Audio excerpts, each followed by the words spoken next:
අයිබෝවන් අදත් ඔබ එකතු වන්නේ මහජන දිනය සමගින් සජීව ලෙස අපි සූදානම් රටේ පවතින ගෝලීය වසංගත තත්ත්වය සහ ඉදිරියේ ඒ වෙනුවෙන් රටේ ජනතාව ආරක්ෂා කරගන්න රජය ගන්න ක්‍රියාමාර්ග පිළිබඳව අපි හැම සතියකම මහජන දිනයේ ප්‍රමුඛ කරගෙන කතා බහ කරා. ඒ වගේම අද දවසේදී අපි ආරාධනා කොට තිබෙන අමාත්‍යවරයා සමගත් ඉදිරි කටයුතු අමාත්‍යාංශය සම්බන්ධයෙන් රටේ සංවර්ධනය සම්බන්ධයෙන් සිදු කරන්නේ කෙසේද යන්න පිළිබඳව කතා බහ කරන සූදානම්. අපි ඔබට ආරාධනා කරනවා එකතු වෙන්න අපිත් සමග ජාතික නාලිකාව සමග මහජන දිනය සමගින් අදත් මා සමග වැඩසටහන ඉදිරිපත් කරන්න ප්‍රසාද් මංජු සහ රංගන සූදානමින් ඉන්න සුපුරුදු ලෙස අයිබෝන් ප්‍රසාද් අයිබෝන් රංගන අයිබෝන් සිතාරා ඔබ සඳහන් කළ ආකාරයටම රටේ වත්මන් තත්වය පිළිබඳව කතා බහ කරන විට අමතක කරන්නට බෑ මේ වන විට සමස්ත කොවිඩ් රෝගීන් සංඛ්‍යාව 34000 ඉක්මවා තිබෙනවා.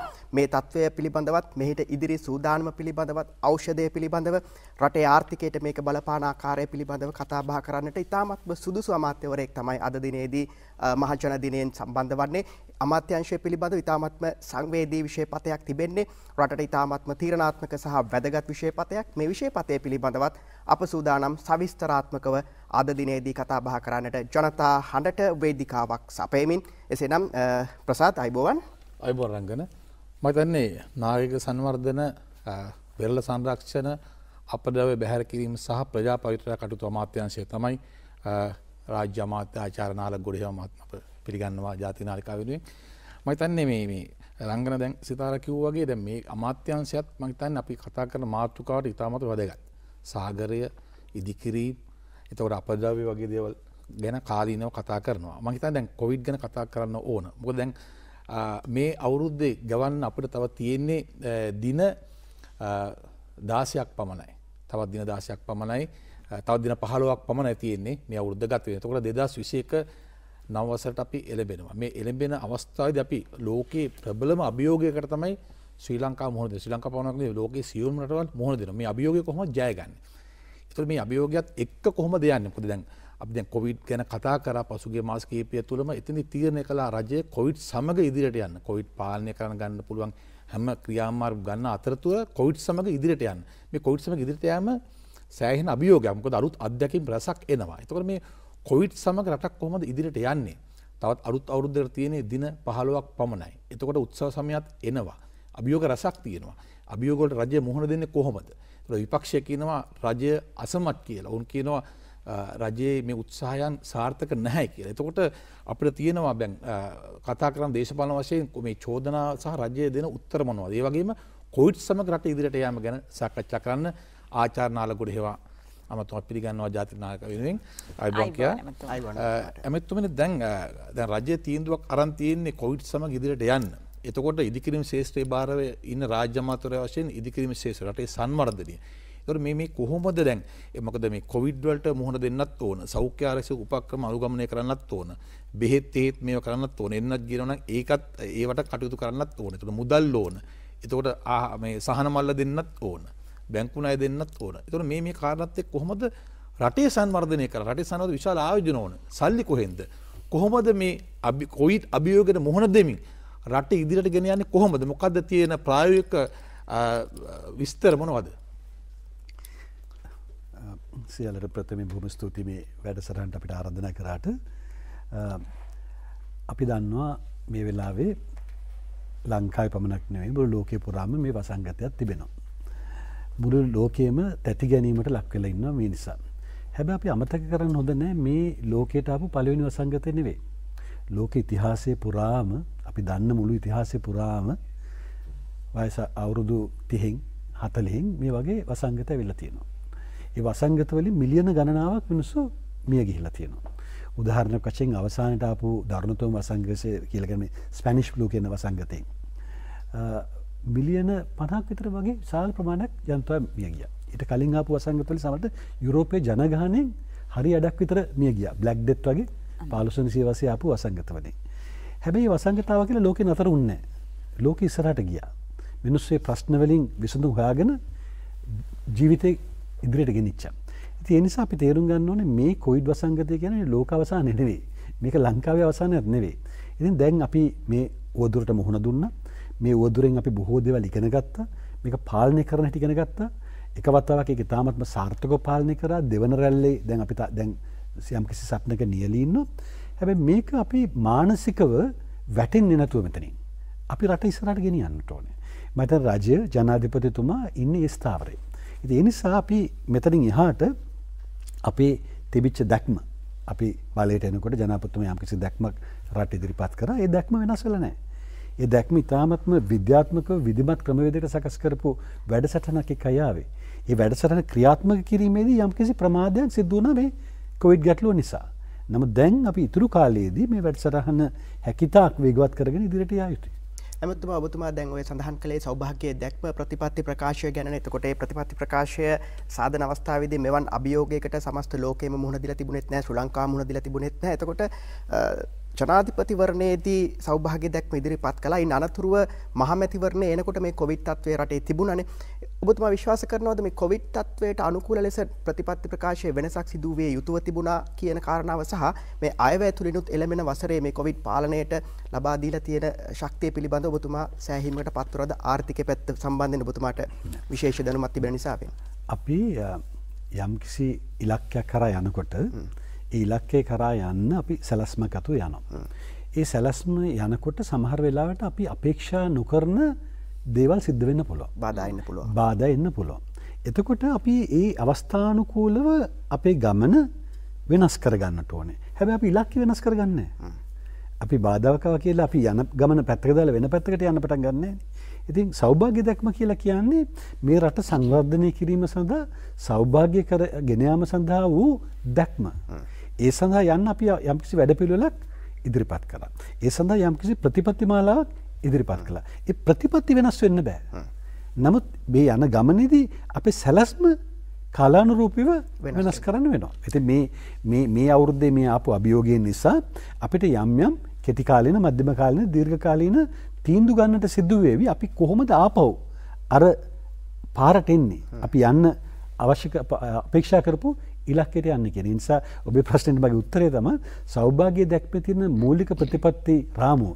ඒ දසවැදෑරුම් ප්‍රතිපත්ති රාමුව මොනම විදිහකින්වත් වෙනස් වෙලා නැහැ. ඒ වගේම ඔබ අහුව මේක අයවැයට කොහොමද බලපාන්නේ කියලා අද මේවර ඉදිරිපත් කළා තියෙන අයවැය සම්පූර්ණයෙන්ම ඒ දසවැදෑරුම් ප්‍රතිපත්ති මාලාවට අනුව තමයි සකස් වෙලා තියෙන්නේ.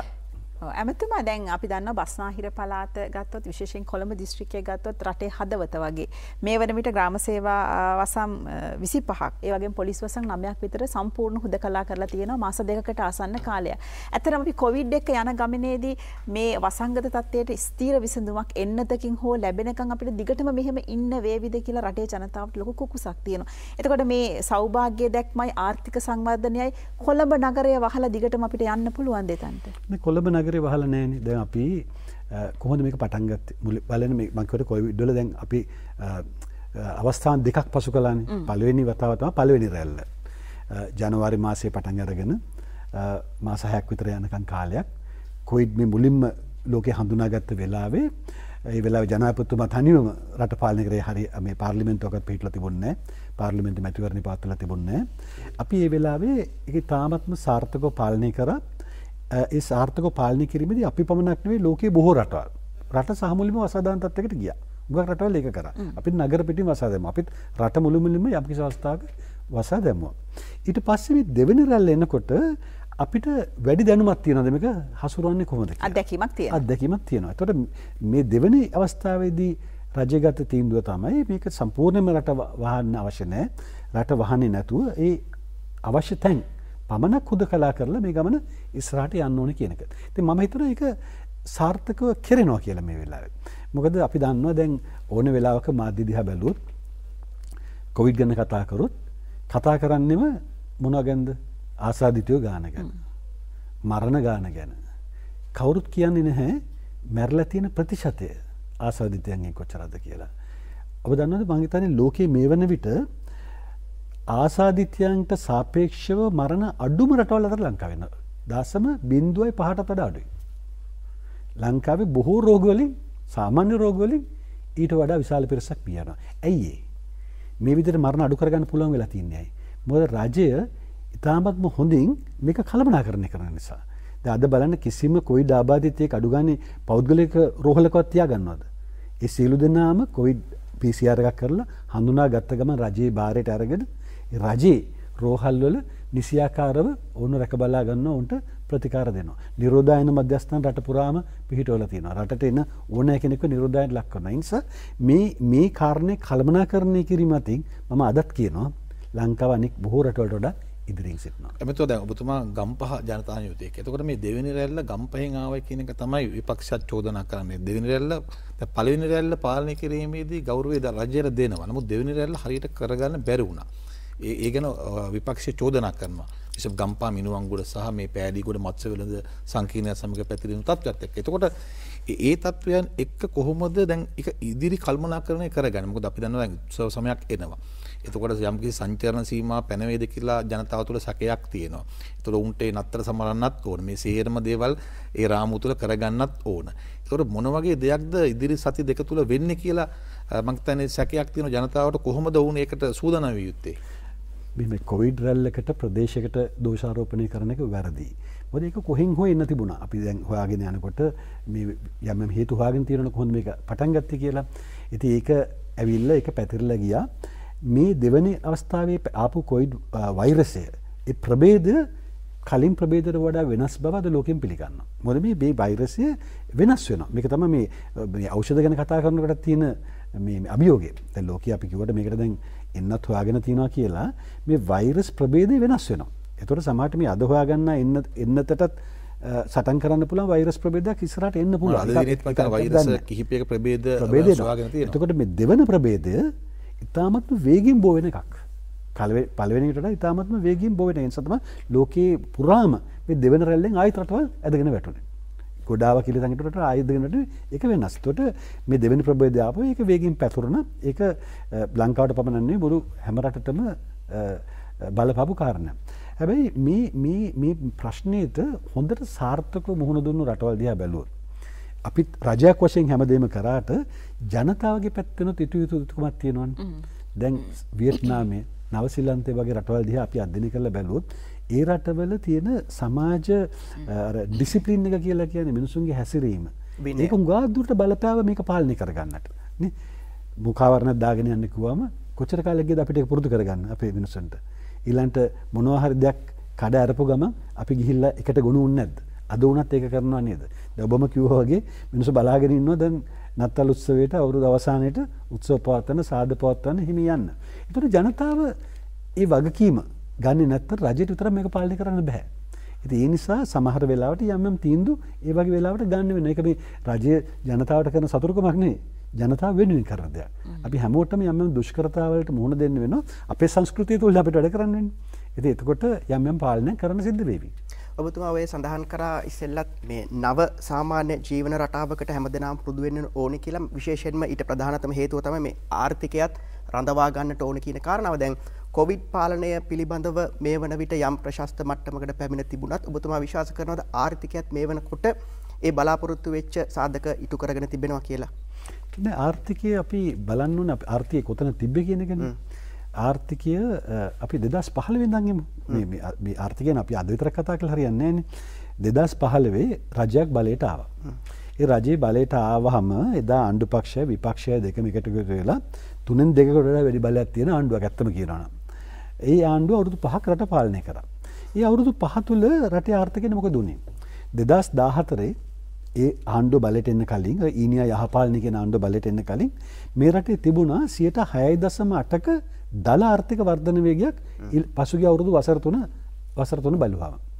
එතකොට ආසියාවේ දෙවනියට වේගයෙන්ම වර්ධනය වෙන ආර්ථිකය තිබුණේ අපිට. රුපියල ඉතාමත්ම ස්ථාවර මට්ටමක තිබුණා. රැකියා වියුක්තිය 4.3ට බැහැලා තිබුණා. හැම ආර්ථික දර්ශකයකින්ම සාමාන්‍යයෙන් අපි කතා කරන අග්නිදිග ආසියාවේ පළවෙනි තැන නැත්නම් දෙවෙනි තැන හිටියා. අපි පුරෝකතනය කරලා තිබුණා 20 වෙන විට. මේ රටේ දල ඒක පුද්ගල ආදායම ඩොලර් 7500 ඉක්මෝලයයි කියලා. විදේශ සංචිත තිබුණා ඩොලර් බිලියන 8.3. කියන්නේ හොඳ ආර්ථිකයක් අපිට තිබුණා. ඒ ආර්ථිකයට කොවිඩ් ප්‍රශ්නයකුත් නැතුව, ත්‍රස්තවාදී ප්‍රශ්නයකුත් නැතුව මොනම ආහාර අර්බුදයක්, ජල අර්බුදයක්, පෙට්‍රල් අර්බුදයක් කිසිම අර්බුදයක් නැතුව ඒ අවුරුදු 5 තුළ මොකද උනේ? පළවෙනි අවුරුද්දේ ආර්ථික වර්ධන වේගය 5%ට බැස්සා. දෙවෙනි අවුරුද්දේ 4.5ට බැස්සා. තුන්වෙනි අවුරුද්දේ 3.9යි. 3.1යි. අන්තිම අවුරුද්ද වෙනකොට 2009ට 2.1යි. ඒ විදිහට ගියා නම් මේ අවුරුද්දේ 2019 කොහොමද ආර්ථිකය රිනවනවා. අපිට පුරකථනය කරන්න පුළුවන් මේ යන ගමන කොහොමද ආර්ථිකය රිනවනවා. කොරෝනා එන්න අවශ්‍ය නැහැ. ඉතින් ඒ වගේ තත්ත්වයක තමයි ගෝඨාභය රාජපක්ෂ මහත්මයා 2019 නොවැම්බර් මාසේ 16 වෙනිදා බලයට එන්නේ. එතකොට බලයට එන කොරෝනා නැහැ. එතකොට මේ මෙතනින් මේක ගොඩ ගන්න කොහොමද කියලා අපි සලස්ම සකස් කරලා තිබුණේ. අපි අවුරුදු 4ක් විතර තිස්සේ සාකච්ඡා කරලා මේකට විසඳුම හොයන්නේ කොහොමද මේ කඩාවැටෙන ආර්ථිකය යලි ගොඩනගන්නේ කොහොමද කියලා සලස්ම සකස් කරලා තිබුණේ. එතුමා ඇවිල්ලා සලස්ම ක්‍රියාත්මක කරන්න පටන් ගත්තා. ඒ එතන තිබිච්ච එක වැදගත්ම දෙයක් තමයි අපිට අවශ්‍යලා තිබුණා මේ ආර්ථිකයට විශේෂයෙන්ම ව්‍යවසායකයන්ට උත්තේජකයක් දෙන්න. මේ අකර්මණ්‍ය වෙලා තිබිච්ච විශ්වාසයේ බෙදවැටලා තිබිච්ච ව්‍යාපාරිකයන්ට යම්කිසි උත්තේජනයක් දීලා ඒගොල්ලෝ පණ ගස්සලා ගන්න. ආර්ථිකයේ තියෙන මේ ආර්ථික ක්‍රියාවලිය පණ ගන්න සක්‍රිය කරන්න යම්කිසි මුදල් ප්‍රමාණයක් නිදහස් කරන්නට. ඒ නිසා අපි තීන්දුව කීපයක් අරගෙන තිබුණා බදු ක්‍රමය සරල කරලා යම්කිසි බදු සහන දීලා මේ ආර්ථික ක්‍රියාවලිය සක්‍රිය කරලා මේ තීන්දුව අපි ආපු ගම ගත්තා. පළවෙනි මාසෙ මේ තීන්දුව ගත්තා. කොරෝනා ප්‍රශ්නාව ඊට පස්සේ. දැන් සමහර අය ගිහලා කතා කරනවා ඇයි මේ බදු සහන දුන්නේ කියලා. ඒ වෙලේ කොරෝනා තිබුණේ නැහැ. ඒක ආර්ථික ප්‍රතිපත්තිය තීන්දුවක් වශයෙන් තමයි ඒක ගත්තේ. ඊට පස්සේ කොරෝනා ප්‍රශ්නය ආවා. හැබැයි කොරෝනා ප්‍රශ්නය ආවත් අපි ජනතාවට තියෙන සහන අඩු කරේ නැහැ. දැන් බලන්න මේ කාලය තුල මොනතරම් දේවල් ජනතාවට ඇත්තටම දීලා තියෙනවද කියලා.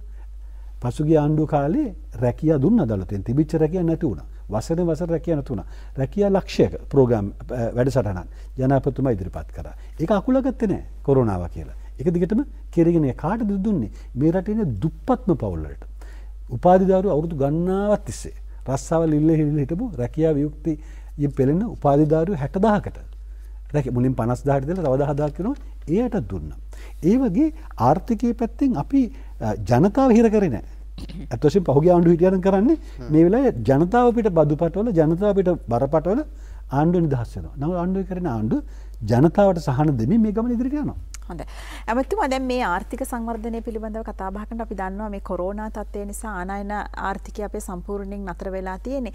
යම් කිසි විදියක ලෝක ආර්ථිකයේ කුකුසක් තියෙනවද කතා බහක් තියෙනවද ලංකාව මේ අපනයන ක්‍රියාවලියෙන් ඈත් වෙලා ඉන්න නිසා ඉදිරියේදී අපිට ණය ලැබීම සහ අපේ ආර්ථික දර්ශකවල තියෙන පසුබෑම නිසා අපි ණය ලබා ගැනීමේ පහසුකමට පවා හිර වෙන බවක් විපක්ෂය චෝදනා කරනවා යම් යම් මාධ්‍ය වාර්තා සඳහන් කරනවා. ඇත්තට ඔබතුමාගේ අදහස කුමක්ද මේ පිළිබඳව? කොටම ඉස්සෙල්ලාම විපක්ෂය ගැන කියලා ඉන්න ඕනේ. විපක්ෂයේ ඉන්නවනේ ඔය ආර්ථික ඔස්තාරලා කීප දෙනෙක් මේ වගේ වැඩසටහනට ඇවිල්ලා සංඛ්‍යා ලේඛන පෙන්නලා ලොකු කතන්දර කියලා යන අය නේද? ඒ ලොකු කතන්දර කියන අය 2015ට පෙරත් ওই විදිහටම ඔය කතන්දර කිව්වා. කලින් ආණ්ඩුව ගැනත් ওই විදිහට අපවාද කරා. සියලු දේවල් කරන්න පුළුවන් විශ්වකර්ම ඔය කතා කරා. අවුරුදු 5 මොකද කරේ? අවුරුදු 5ක් ඒගොල්ලන්ගේ බැරකම් පෙන්නවා. ආර්ථිකය විනාශ කරලා දැම්මා මේ රටේ. නිසා ඒ අය කියන කතා ගැන නම් අපි ඊතරම් තැකීමක් කළ යුතුයි කියලා මං හිතන්නේ නැහැ. අපි මේ වෙලාවේ ආනයන සීමා කරලා තියෙන්නේ කාලීන විසඳුමක් විදියට. අපේ රටේ තිබුණා 2014 වෙන විට විදේශ සංචිත ඩොලර් බිලියන 8.3. ඒ විදියට අපි ගොඩනගාගෙන මේ 2005 මහින්ද රාජපක්ෂ මහත්මයා බලයට එනකොට විදේශ සංචිත තිබුණේ ඩොලර් බිලියන 2.2.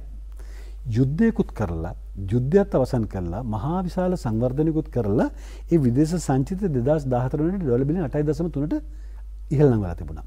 ඒක අපි සැලසුම් කරපු විදිහට ගියා නම් මේ වෙන අපි 2020 නේ 2020 වෙන විට අපිට ඩොලර් බිලියන 15ක විතර විදේශ සංචිත තියෙන්නට ඕනේ. ඩොලර් බිලියන 15ක විදේශ සංචිත තිබුණා නම් මේ කොරෝනා ප්‍රශ්නේ ආපු වෙලාව අපිට කිසි ප්‍රශ්නයක් නැහැ. මොකද සංචිත වලින් අපිට අපේ ණය ගෙවලා බොහොම අපූර්වට මේක කල්පනා කරන්න ගත්තා. නමුත් අරගොල්ලෝ මොකද කරේ? ඒගොල්ලන්ගේ අවුරුදු 5 යනකොට මේක 8.3 ඉඳලා 15ට යන්න තිබිච්ච එක අපිට දුන්නේ 7ට බස්සලා. එතකොට අපි හිර වෙලා. ඒ වගේම ණය ප්‍රමාණය ඩබල් කරලා දෙගුණ කරලා ණය දෙගුණ කරලා විදේශ ණය දෙගුණ කරලා. එතකොට අපිට ලොකු පීඩනයක් අර දුන්න මේ ආර්ථික ඔස්තාරලා. අද මේ කතන්දර කියන කට්ටිය තමයි මේ ආර්ථික පීඩනය දුන්නේ. එතකොට අපිට සිද්ධ වෙන ටික කාලයකට ප්‍රතිතද කරගන්නට. ඒ නිසා తాවකාලිකව යම් යම් ආනයන සීමා කරලා මේ වෙලාවේ අපිට අවශ්‍ය කරන ණය ටික ගෙවලා ඒක කළමනාකරණය කරන්න. හැබැයි මේක දීර්ඝකාලීන ප්‍රතිපත්තියක් නෙවෙයි. ආනයන නතර කරලා කරනවා කියන එක නෙවෙයි අපේ ප්‍රතිපත්තිය. හැබැයි ආනයනෙත් මෙව දෙයක් තියෙනවා. පසුගිය ආණ්ඩුව කාලේ සරුංගලෙත් පිටරටින් ගෙන්නවා. අපේ රටේ දේශීය ව්‍යාපාරිකයන් විනාශ කරලා දැම්මා. අපේ ගම්මිරිස් නිෂ්පාදකයා බලන්න අපේ රටේ ගම්මිරිස් නිෂ්පාදන සම්පූර්ණ විනාශ කළ ප්‍රතිඅපනයනය කරලා. ඒවා අපි කරන්න දෙන්නේ නැහැ. නමුත් මේ ලෝක වෙළඳපොළ තුල ලෝකයේ සමග සම්බන්ධ වෙන්න අවශ්‍ය කරන ආනයනයන්ට ඉදිරි කාලේදී අනිවාර්යයෙන්ම ඉඩ ලැබෙනවා. මොකද දැන් විශේෂයෙන්ම දැන් දේශීය ආර්ථිකයත් සමග ගත්තම දැන් රජයට තියෙන ආදායම අඩු වෙලා තියෙනවානේ. අපි දැක්ක පහුගිය දැන් කොරෝනා කාලවලත් යම්කිසි දැන් ලයිසන් ගැනීම ප්‍රමාදයි දඩ ගහන්නේ නැහැ. ඒතර මේ වගේ රජයට තියෙන ආදායම අහිමි වෙලා තියෙනවා හැම ආකාරයකින්ම. ඒ සමග ඔබතුමාලා බදු සහනයකුත් දුන්නා. මේ එකතු වෙලා කොහොමද රජයේ ආදායම හුඟක් අඩු වුණාම රජයේ ආදායම නැතු වුණාම කොහොමද මේ සේවාවන් සපයන්නේ? මේ සේවා ලබා දෙන කොහොමද? අදත් දැන් තීන්දුවක් ගත්ත ජනතුමා මම හිතන්නේ අර සියලුම පවුල් වලට ණය ලබා දෙන ක්‍රමයක්. එතකොට කොහොමද මුදල්? දැන් මේ සඳහා මම හිතන්නේ දැන් නවලෝක සාමාන්‍ය තත්ත්වයත් සමග ඔබතුමාලා ලෝක බැංකුව හරි ජාත්‍යන්තර මූල්‍ය අරමුදල හරි සාකච්ඡා කරනවා නම් දැන් නවලෝක තත්ත්වයත් සමග ලංකාව වගේ රටවලට යම්කිසි සහනයක් දෙනවා නම් ඒ ගැන ඔබතුමාලා අවධානය යොමු වෙලා නැත්නම් මම හිතන්නේ ඔවුන්ගේ කොන්දේසි ගැන මම මේ අහන්නේ. දැන් ඒ වගේ තත්ත්වයක් තියෙනවද? නැත්නම් කොහොමද දැන් ජනතාවට සැකයක් ඇති වෙනවා කොහින්ද ආණ්ඩුව මේ සල්ලි දෙන්නේ? කොහොමද ආණ්ඩුවට සල්ලි නැත්නම් කොහොමද මේවා කරන්න කියලා? අපි ආපහු යමු 2005ට. 2005 මහින්ද රාජපක්ෂ ජනාධිපතිතුමා පළවෙනි වතාවට බලයට පත් වෙනකොට මේ රටේ මොන වගේ ආර්ථිකයක් තිබ්බේ? ඒ වන විට රටේ ආර්ථිකය තාමත් දුර්වල මට්ටමක තිබුණේ. රටේ ණයබර දල ජාතික නිෂ්පාදනය 91%යි. මාර මුලින් කිව්වාගේ විදේශ සංචිත තිබ්බේ ඩොලර් බිලියන 2.2යි. දුප්පත්කම 16%යි. රැකියාව වියුක්තිය 8.3යි. එක පැත්තකින් යුද්ධයක්. මේ පැත්තෙන් කඩා වැටිච්ච ආර්ථිකයක්. දෙකොන ගිනිගත්ත විලක්කුවක්. වගේ දෙයක් තමයි මහින්ද රාජපක්ෂ මහත්මයා බාරගත්තේ. එතකොට එදත් අහන්න තිබුණා දැන් කොහොමද කරන්නේ මේ කරන්න බෑනේ. හරි? ආර්ථිකයත් වැටිලා යුද්ධෙත් කරන්න එක්ක ඔන්න ප්‍රභාකරන්ට දීලා දාමු අපිට ඕක කරන්න සල්ලි නැහැනේ. යුද්ධයත් මහ විශාල වේදමකට එහෙම කිව්වේ නැහැනේ. මේකට විසඳුම් කිව්වා. එක පැත්තකින් යුද්ධය මුදල් හොයාගෙන ඒක කළමනාකරණය කරලා යුද්ධයට සාර්ථකව මුහුණ දුන්නා. හමුදා වැඩි කරගත්තා, යුද්ධ වියදම් වැඩි කළා, අවශ්‍ය කරන සියලු උපකරණ අර හොයාගෙන මේ ආර්ථික ප්‍රශ්න මැද්දේ යුද්ධය අවසන් කරා. අනිත් පැත්තෙන් ඒ යුද්ධය අද්දිම මහා මාර්ග හදන්න පටන් ගත්තා, වරාය හදන්න පටන් ගත්තා, ගුවන් තොටුපළ හදාගන්න පටන් ගත්තා. ඒ කාලේ ඉතින් අර කට්ටිය ඉඳගෙන ඔය වගේම කතන්දර කිව්වා. හරි? නමුත් කියලා අන්තිමට ওই දෙකම කළමනාකරණය කරා නේද? ඉතින් වගේ දක්ෂයාට මේ වැඩේ කරන්න පුළුවන්. කරන කෙනාට මේ වැඩේ කරන්න පුළුවන්. සාමාන්‍ය බුද්ධියක්වත් නැති විපක්ෂ ආර්ථික ඔස්තාරලට බැරුණාට මේක අපිට කරන්න බැරි වැඩක් නෙවෙයි. මේක අපි කරන්න හැටි දන්නවා. හොඳයි. ඒ නිසා මහා බියක් ඇති කරගන්න අවශ්‍ය නැහැ. හොඳයි. ඇමතුමා හැබැයි ඉතින් ජනතාවට බියක් තියෙනවා නේද? දැන් මේ පවතින ගෝලීය වසංගත තත්ත්වයත් එක්ක දෛනික ආදායමක් ලැබපු ජනතාව එහෙම් පිටින්ම නතර වෙලා තියෙනවා. දැන් කෙටි කාලීනව ගත්තොත් ඒ ඍජුවම බලපාන්නේ සාමාන්‍ය ජනතාවට. හැබැයි ආණ්ඩුවටත් ලොකු අභියෝගයක් තියෙන අර සෞභාග්‍ය දැක්ම ඉදිරි දසවසර වෙනුවෙන් සැබෑ කරගන්න. ඇත්තටම අපි කතා කරමු දැන් මොකක්ද ආණ්ඩුව මේ වෙනුවෙන් ගන්න ක්‍රියාමාර්ගය? රටේ ජනතාවට දෙන්න පුළුවන් ඍජුම සහ කෙටිම විසඳුම් ටික මොකද්ද? සහ ආණ්ඩුවේ යන්න බලාපොරොත්තු වෙන ගමන් මඟ මොකද්ද කියලා. දැන් මම මුලින්ම කිව්වා මෙවර අයවැය දිහා බැලුවහම මෙවර අයවැය සම්පූර්ණයෙන්ම සකස් වෙලා තියෙන්නේ අර සෞභාග්‍ය දැක්මේ තිබිච්ච ප්‍රතිපත්ති අනුව කියලා. දැන් අපි පළවෙනිට තේරුම් ගන්න ඕන කාරණා කරන අපි සිල් දෙනා පිළිගන්නනේ අපි ආර්ථික වශයෙන් අමාරු තත්ත්වයක ඉන්නේ කියලා. අපිට ගහින් වැටිලා හිටි හොගි ආණ්ඩුව අපිට බාර දෙනකොට කොරෝනා ඇවිල්ලා අර ගොනා යන්න වගේ වැඩක් කරා. එතකොට ප්‍රශ්නේ දෙගුණ තෙගුණ වුණා. එතකොට මෙතනදී අපිට පුළුවන් ද සාමාන්‍ය විදියට වියදම් කරගෙන සියලු සහන දීගෙන දුවන්න එහෙම අපේක්ෂා කරන එක වැරදිනේ නේද? බුද්ධිමත්ව කල්පනා කරලා බලුවොත් අපි තේරුම් ගන්න මේ වෙලාවේ අපි සියලු දෙනාම අමාරු තැනක ඉන්නේ. හැබැයි අපි මේ ප්‍රශ්නේ ඔලුවට දාගෙන ප්‍රශ්නේම හිර වෙලා හිටියොත් අපිට ඉස්සරහට යන්න බෑ. ඒ නිසා ආණ්ඩුවේ ප්‍රතිපත්ති වෙලා තියෙන්නේ මේ වෙලාවේ සංවර්ධන අයවැයක් ඉදිරිපත් කරන්න. ඒතර මේ අයවැය දිහා බැලුවාම ඇත්ත වශයෙන්ම මේ මෙහි අවධානය යොමු කරලා තියෙන්නේ අපි මේ රට ඉස්සරහට ගෙනියන්න මොනවද කරන්න ඕන. අපි මම ඔබට පැහැදිලි කරන්නම් කරුණු කිහිපයක්. දැන් අපි තදින්ම විශ්වාස කරන දෙයක් තමයි මේ රටේ දැන් අපේ ප්‍රතිපත්ති මාලාව බොහොම සරලව ජනාධිපතිතුමා කියලා තියෙනවානේ. රට පැත්තෙන් කියනවා තුමා කියනවා පළදාය පුරවැසියෙක් සතුටින් ජීවත් වෙන පවුලක් ගුණගරුක විනයගරුක නීතිගරුක සමාජයක් සෞභාග්‍යමත් දේශයක්. සෞභාග්‍යමත් දේශයක් කියලා කියන්නේ ස්වෛරී නිදහස් දියුණු රටක්. එතකොට එතුමා ඒ සඳහා ඉදිරිපත් කරන ජනතා කේන්ද්‍රීය ආර්ථික ප්‍රතිපත්තිය තුළ එතුමා කියනවා කරුණු හතරක්. පළවෙනි එක තමයි දුප්පත්කම සම්පූර්ණයෙන්ම නැති කරන්න ඕන කියන එක. දෙවෙනි එක තමයි දියුණුවම සඳහා සමාන අවස්ථා හැමෝටම තියෙන්න ඕන කියන එක. තුන්වෙනි තමයි පිරිසුදු හා කාර්යක්ෂම රාජ්‍ය සේවයක්. අවසාන එක තමයි දේශීය ව්‍යාපාරිකයා ශක්තිමත් කරන්න ඕන කියන එක. ඊට අමතරව මේ මූලික රාමුව තුළ දසවැදෑරුම් ප්‍රතිපත්ති මාලාවක් ඉදිරිපත් කළා තියෙනවා. විදේශ ප්‍රතිපත්තියෙන් පටන් අරගෙන පරිසරය සිය භෞතික සම්පත් වර්ධනය සියල්ල තියෙන ප්‍රතිපත්තිමාලාව කියලා තියෙනවා. ඒතකොට මේ අයවැයේදී අපි අවධානය යොමු කරලා තියෙන අන්නේ කාරණාවලට.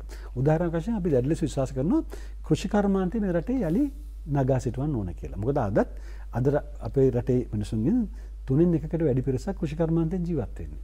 අපි මේ නගරේ දිහා විතර බලලා හරියන්නේ නැහැ. ගමට ගමේ මිනිස්සු කෘෂි කර්මාන්තයෙන් ජීවත් වෙන. ඒ නිසා කෘෂි කර්මාන්තේ පහුගිය කාලේ පසුගිය රජය විශේෂයෙන්ම සම්පූර්ණ මේ අවධානය අතහැරලා දාලා කෘෂි කර්මාන්තේ කඩා වැටෙන්න ඇරලා තිබ්බා. ඉතින් අපි ඒක නංවා ගන්න උත්සාහ කරනවා. ඒ නිසා මේ සියලු ප්‍රශ්න මැද්දේ අපි පොහොර සහන ආධාරය නොමිලේ දෙනවා. ඒ කාලේ සහන ආධාරය දැන් පොහොර නොමිලේ දෙනවා.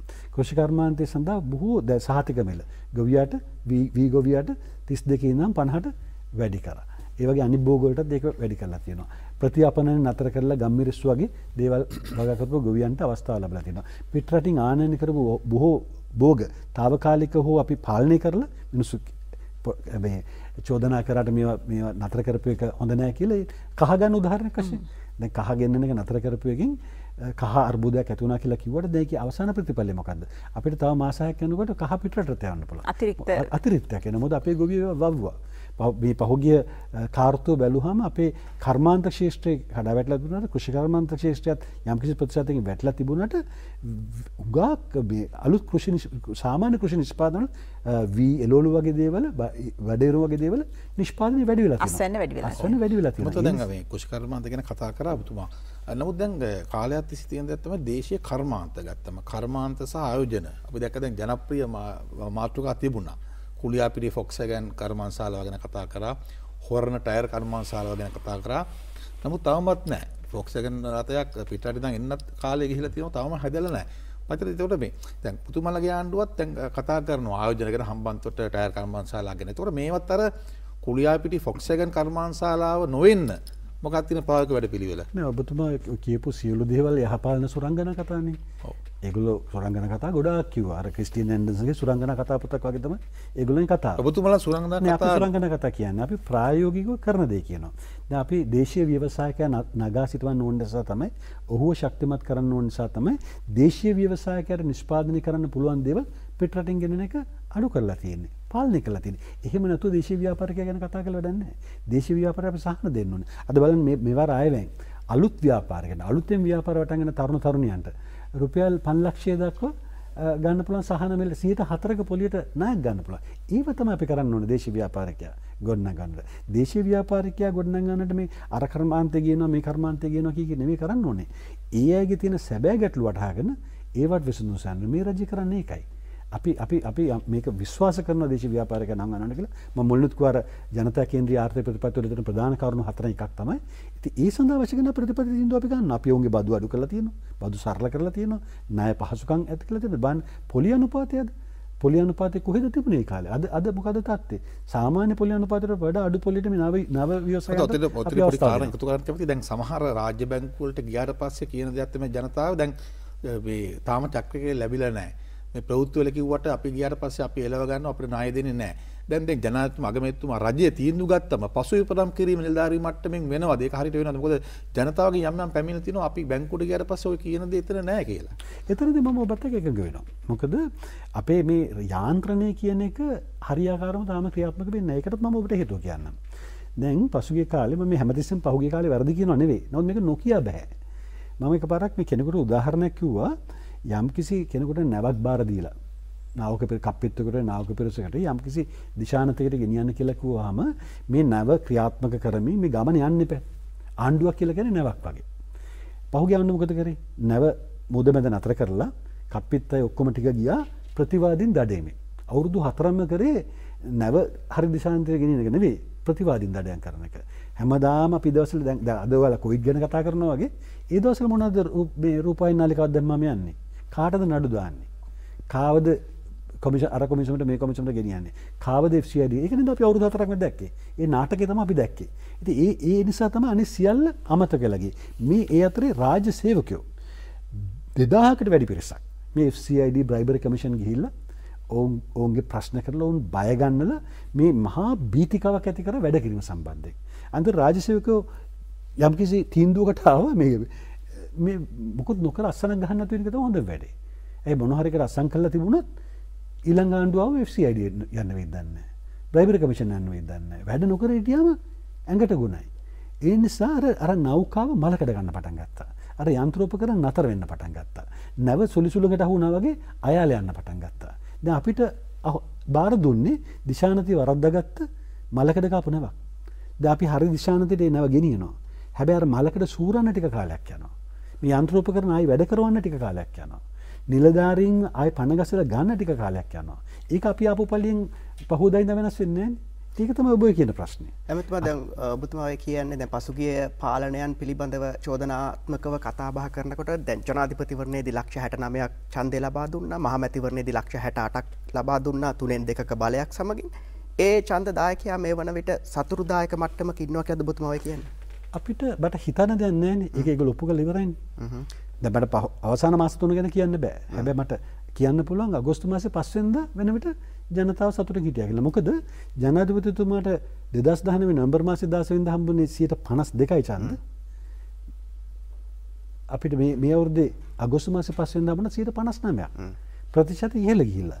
එහෙනම් ජනතාව ඒ යන ගමන් මාර්ගය අනුමත කරලා තියෙන නිසා අපිට අනුමාන කරන්න හිතන්න දෙයක් නැහැ. ඊට පස්සේ ඉතුරු මාස 3 වුණ මොකද කියලා අපිට ඊළඟ ඡන්දෙදි බලා ගන්න පුළුවන්. හොඳයි. එමෙතුමා දැන් අද දවසේදීත් ප්‍රකාශයක් නිකුත් වුණා. විශේෂයෙන් මේ ලැබෙන උත්සව සමයේ කොවිඩ් තත්ත්වය නිසා ජනතාව මුණ පා තිබෙන අභියෝග වලින් පුංචි අස්වැසිල්ලක් ලබා දෙන්න සෑම පවුලකටම ණය පහසුකමක් ලබා දීම. දැන් අර මලකඩ තාම හූරල් නැති නිසා ඒ ණය ටිකක් දෙන්න පරක්කු වුණොත් උත්සව සමයත් පහු වෙයිද දන්නේ නැහැ. අපි පුළුවන් තරම් උත්සාහ කරන්න ඕනේ මේ මලකඩ ඉක්මනට හූරලා මේක දෙන්න. දැන් අත්‍යවශ්‍යම ජනාධිපතිතුමා තුඟක් මේ රැස්වීම් තියතේ එතුමා පුද්ගලිකව පවා මේ බැංකු නිලධාරීන්ට කතා කර කර මේක ක්‍රියාත්මක කරගන්න හදන්නේ ඒකනේ. අර හැබැයි මම හිතනවා අපිට දැන් දැනගන්න ලැබෙන ආකාරයට දැන් මේ තත්ත්වෙ දියුණුවක් තියෙනවා, ඉම්ප්‍රූව්මන්ට් එකක් තියෙනවා. ඒක කරගන්න ඕන. මොකද අපිට ජනතාවට සාහන දෙන්න අවශ්‍යයි.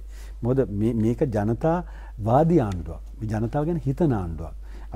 අපි මේ රටේ දුප්පත් මිනිස්සු ගැන හිතන ආණ්ඩුවක්. අපි සාමාන්‍ය පවුලෙන් ආපු මිනිස්සු මේ ආණ්ඩුව වැඩි රැකින්නේ. ඉතින් ඒ නිසා ජනතාවට සාහන දෙන්න අපිට අවශ්‍යයි. ඒ සඳහා සියලු දෙනාගේම සහායත් අපිට අවශ්‍යයි. අපේ ප්‍රතිපත්ති ක්‍රියාත්මක කරන්න.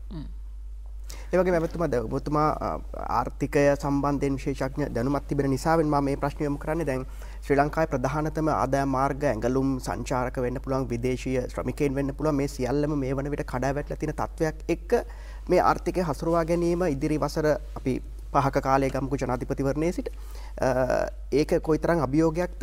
ඒ අභියෝග මේ ජයග්‍රහණය කරන්නට මොන වගේ සැලසුම්ද තියෙන්නේ? ඔබතුමා සෑහීමකට පත් වෙනවද ඒ සැලසුම් පිළිබඳව? ඒක අභියෝගයක් තමයි. පැහැදිලිව මේක අභියෝගයක්. මොකද ඒක ලෝකේ පුරාම තියෙන ප්‍රශ්නනේ. හැබැයි මේ හැම දෙයකම අපිට අවස්ථාවක් තියෙන අපි නොසිතූ අවස්ථාවක් අපිට මතුවෙන්න පුළුවන්. ඔබ ගන්නව සංචාරක ව්‍යාපාරය.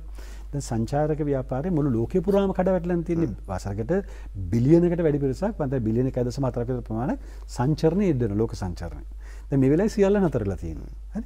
එතකොට ඊළඟට දැන් ලෝකයේ විවෘත වෙන පටන් ගත්තාම මේ සංචාරකයාට හිතන්න වෙනවනේ කොහෙටද යන්නේ? පරිස්සම තැන මොකද්ද කියලා. එතකොට ලංකාවේ මම ඔබට කලිනුත් කිව්වා ලංකාවේ කොරෝනා පාලනය අතින් අපි ලෝකයේ අනික් බොහෝ රටවලට වඩා ඉදිරියෙන් ඉන්නවා කියලා. කවුරු මොනවා කිව්ව 0.05ටත් වඩා අපේ මරණ අඩුයිනේ. ඉතින් අපි මේක හරියට මේ දැන් සංචාරකයන් ද විවෘත කරන තව මාසෙක විතර වගේ ඒ විවෘත කරාට පස්සේ මේක හරියට කළමනාකරණය කරලා මේ පණිවිඩය ලෝකයට ඇරියොත් සමහර විට අපි නොසිතූ අවස්ථාවක ඒ හර ලැබෙන්න පුළුවන්. මොකද මේ වසරේත් ලෝකේ බොහෝ සංගරාවල් නම් කරලා තියෙනවා ලෝකේ තියෙන සංචාර සඳහා සුදුසුම රට ලංකාව කියලා. ඒ ඉතින් අපිට තියෙන ස්වාභාවික ආකර්ෂණය ඒ අවස්ථාව නැති වෙලා නැහැ. ඉතින් මේ කොරෝනා ගැටලුවට අපිට පුළුවන් මේකින් අවස්ථාවක් හොයාගන්න. ඊට පස්සේම ව්‍යාපාර ලෝකයේ එහෙම තමයි ප්‍රශ්නයක් එනකොට ඒ ප්‍රශ්නෙට අපි හොයාගන්න උත්තර. දැන් සිංගප්පූරු බලන්න හරි ලස්සන වැඩක් කරනවානේ. සිංගප්පූරු අර වැක්සින් එක දැන් හොයාගත්තාම ඒගොල්ලෝ කියලා තියෙනවා දැන් සිංගප්පූරුවේ එන ඕනෑම සංචාරකයෙකුට වැක්සින් එකක් දෙනවා කියලා. එතකොට වැක්සින් and වැකේෂන් කියලා ඒගොල්ලෝ කියන්නේ. ඒක හොඳ බොහොම මේ මොකද කියන්නේ මේ ඉනොවේටිව් අයිඩියා එකක්. මේ අදහස සංකල්පයක්. ඒ වගේ අපිත් හොයන්න ඕන විසඳුම්. මේක අතරලා දාන්න බෑ. අනිත් පැත්තට දැන් අපේ සාම්ප්‍රදායික ආදායම් මාර්ග බැලුවම් ප්‍රධාන වශයෙන් තියෙන විදේශ ආදායම්, ඇඟලුම් සංචාර තියෙන ප්‍රධාන ටික. විදේශ ආදායම් අපිට අඩු වෙලා නැහැ. විදේශ ප්‍රේෂණ අත් වශයෙන්ම කියන වැඩි වෙලා. පෞද්ගලික කාලේ අඩු වෙලා නෙවෙයි වැඩි වෙලා තියෙන්නේ. මොකද ඒකට හේතුවක් වෙන්න පුළුවන් අර ආයතා මාර්ග වලින් ලංකාවට ආපු සල්ලි දැන් හරි මාර්ගේ එනවා මේ ප්‍රශ්න නිසා. ඒකත් මේ ප්‍රශ්න නිසා වෙච්ච එක හොඳක්. එතකොට ඒක අඩු වෙලා ආදායමටත් හොඳයි නේද? රජයේ ආදායමට. ඒක රටේ ආදායම හොඳයි. දැන් පාරවලට වෙන වෙන මාර්ග වලින් අපසල් දැන් හරි පාර එනවා මේ කොරෝනා නිසා ඒ මාර්ග වැහිලා නිසා. අතසුගේ විදේශ ප්‍රශ්න අඩු වෙලා නැහැ. ඒතර සංචාරණයත් මම කිව්වා සමහර විට අපිට මේක හරියට කළමනාකරණය කරගන්න පුළුවන් වෙයි කියලා. ඒතකොට ඇඟලු කර්මාන්තය දිහා බැලුවම අපිට තියෙන මූලිකම ගැටලුව තමයි මේ කර්මශාල වහලා තියෙන එක. හැබැයි අනික් අතට අපේ හුඟක් කර්මශාල වලට ප්‍රධාන පෙළ කර්මශාල වලට මේ සෞඛ්‍ය ශ්‍රේෂ්ඨයට අදාළව දැන් විශාල වශයෙන් අනුම් ලැබෙන්න පටන් ගන්නත් තියෙනවා. ඒතල අපි අනුගත වුණා. ඒ සමාගම් හරියට අනුගත වුණා මේ තියෙන වාතාවරණයට. ඒකත් අපිට අපි හිතන තරම් මේකේ ප්‍රශ්නයක් නොවෙන්න පුළුවන් ඉදිරි කාලයේදී. අපිට ෆැක්ටරිස් ටික අරගෙන දුවන්න පුළුවන් නම්. අනික් අතට දැන් අපේ තාක්ෂණය වගේ දේවල්, IT ක්ෂේත්‍රය වගේ දේවල් ඒවයින් අපිට ඉතාමත්ම සුළු කාලයකින් විශාල ආදම ලබන්න පුළුවන් කියන කාරණේ අපි අර පහුගිය කාලේ මේ රටේ ප්‍රතිපත්ති රාමුව හදන කරපු අධ්‍යයනවලදී අපි හොයාගත්ත දෙයක්.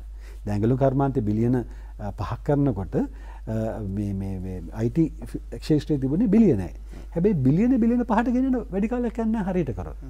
ඉතින් ඒවට රජය විශාල අවධානයක් යොමු කරන මේ වෙලාව ජනාධිපතිතුමා අත් වශයෙන්ම කියන තාක්ෂණික මාධ්‍යංශය පවා එතුමාගේ යටතට ගත්තේ මේ ගැන පුද්ගලිකව සම්බන්ධ වෙලා ඒක දිනු කරන්න එතුමාට අවශ්‍ය නිසා.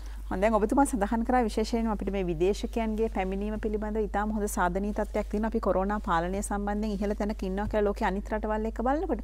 හැබැයි විපක්ෂයේ අයවැය විවාදයේදී සඳහන් කරේ මේ විපක්ෂයේ පවතින ගෝලීය වසංගත තත්ත්වයෙන් රටේ ජනතාව ආරක්ෂා කරගන්නවත් අඩුම තරමේ මේ ලෝකයේ තුල නිර්මාණය වෙලා තියෙන පරිශ්‍රණයට ලක් වෙන එන්නත ගෙන්න ගන්නවත් ඒ වෙනුවෙන් මුදලක් වෙන් කරලා නැහැ.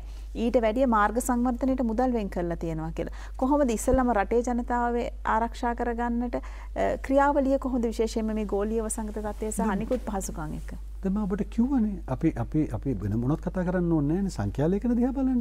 මේ සංඛ්‍යාලේඛන දිහා බැලුවම අපේ කොරෝනා පාලනය හොඳයිනේ. කොරෝනා ආසාදිතයන් සිටියා වෙන්න පුළුවන්. නමුත් මරණ සංඛ්‍යාව කොරෝනා ආසාදිතයන්ට ප්‍රතිකාරණ කරන ක්‍රමවේදය අතින් අපි ඉතාමත් ඉදිරියේ ඉන්නවානේ. දැන් එමෙතුමා අද තවත් රෝහල් 25ක් විතර පහසුකම් සලසන්න රජය තීරණය කළා. ඒක අපිට මුදල් තියනවාද ඇත්තට මේ ටික කරගෙන යන්න? ජනතාව වෙනුවෙන් අපි කොහොම හරි මුදල් හොයාගෙන ඒක කරන්න ඕනේ. එතන තමයි අපේ වෙනස තියෙන්නේ. ඔබ හිතනද මේක පහුගිය රජයට මේක කරයි කියලා? ශාලාව පිපුරුනහම එක තැනක අවුරුදු කීයක් ගියාට ඒක වන්දි කියවන්න. මීතුට මුල්ලේ කන්ද කඩා වැටුනාම අවුරුදු කීයක් ගියද ඒ ප්‍රශ්නෙට විසඳුම හොයන්න. පාස්කු ප්‍රහාරය වුණාම මොකද්ද කරේ? ඒවනි විපක්ෂයක් නේද අපිට මේ ඇඟිල්ල දිකු කරන්නේ. අපි ඒගොල්ලෝ මුහුණ දුන්න ප්‍රශ්න වලට වඩා මහා බරපතල ප්‍රශ්නයකට මුහුණ දෙමින් සිටිනවා. මේ එදා තිබිච්ච පුංචි ප්‍රශ්න විසඳා ගන්න බැරි අය අපිට වැඩි බණ කියනවා. වෙතන ඒගොල්ලෝ කියන දේවල් යන්න එපා. ජනතාව සංසන්දනය කළ බලන්න ඒගොල්ලෝ ක්‍රියාකලාපේ වර්තමාන රජයේ ක්‍රියාකලාපය. වර්තමාන රජයේ අඩුපාඩු තියෙනවා. ඇති අපි කිසි කෙනෙක් කියන්නේ මේ සියලු දේ සර්ව සම්පූර්ණ රජයක් කියලා. එහෙම රජවල් ලෝකේ කොහෙවත් නැහැ. ලංකාවේ තිබිලත් නැහැ, තියෙන්නෙත් නැහැ. නමුත් අපි බොහෝ ඉස්සරහිට රජයන්ට වඩා ඉදිරියෙන් සිටින මේ අවස්ථාවේදී මේක පාලනය කරන ක්‍රමවේදයක්. මොකද දැන් කොවිඩ් වලදී දැන් අපි දන්නවා දැන් සමහර රටවල දැන් එන්නත ලබා දෙනවා ජනතාවට. සමහර රටවල අත්හදා බලනවා. සමහර රටවල් මුදල් ඇලුම් කරලා වෙන් කරලා ඉවරයි එන්නත. එතකොට ලංකාවේ දැන් දේශීය ඖෂධ පැණියක් ගැනත් කතා වෙනවා. මේ සම්බන්ධයෙන් පරීක්ෂණ කරලා අගමැතිතුමා විද්වත් කමිටුවට පත් කරා. ඒතකොට ජනතාව හිතන්නේ මොකද දැන් දේශීය මේ ඖෂධය ගැන හිතාගෙන ඉන්නව නැත්නම් පිටරටවල එන්නත් වලට රජය ඇනවුම් කරයිද? මේ ගැනත් පොඩි සැකයක් තියෙනවා. දැන් මේ සැකේ නිසා තමයි ඇතැම් විපක්ෂයේ කට්ටියත් එක කතන්දර කියන්නේ. ඒතකොට ආණ්ඩුව මොකද්ද හරියම නිශ්චිතම මේ වෙලාවේ තියෙන වාතාවරණය අනුව ඔබතුමාට කියන්න පුළුවන්ද මොකක්ද එන්නත ගැනම බලනවද දේශීය ඖෂධය ගැන බලනවද මේ දෙකම ගැන බලනවද? හොඳයි. ඇමතුමා පිළිතුරු ලබා දෙන්න ඉස්සෙල්ලා නැවතත් අපි වෙලාව බලමු ඉක්මනින්. හොඳයි ඔබතුමාට අවස්ථාව. දැන් ඔබතුමා අහන ප්‍රශ්නය මගේ විෂයපතේ නෙවෙයි. මගේ ප්‍රතිපත්තිය තමයි නොදන්න දේවල් ගැන පඬිතුකම් කතා කරන්නේ නැති එක. එතකොට ඉන්සා ඔකට හරියටම තීන්දුව මොකද කියලා මම දන්නේ නැහැ. හැබැයි මම දන්නා තරමට මේ රජය තුල යන කතිකාවතේ එන්නත ලබා ගැනීම ගැන සාකච්ඡාවක් තිබෙනවා.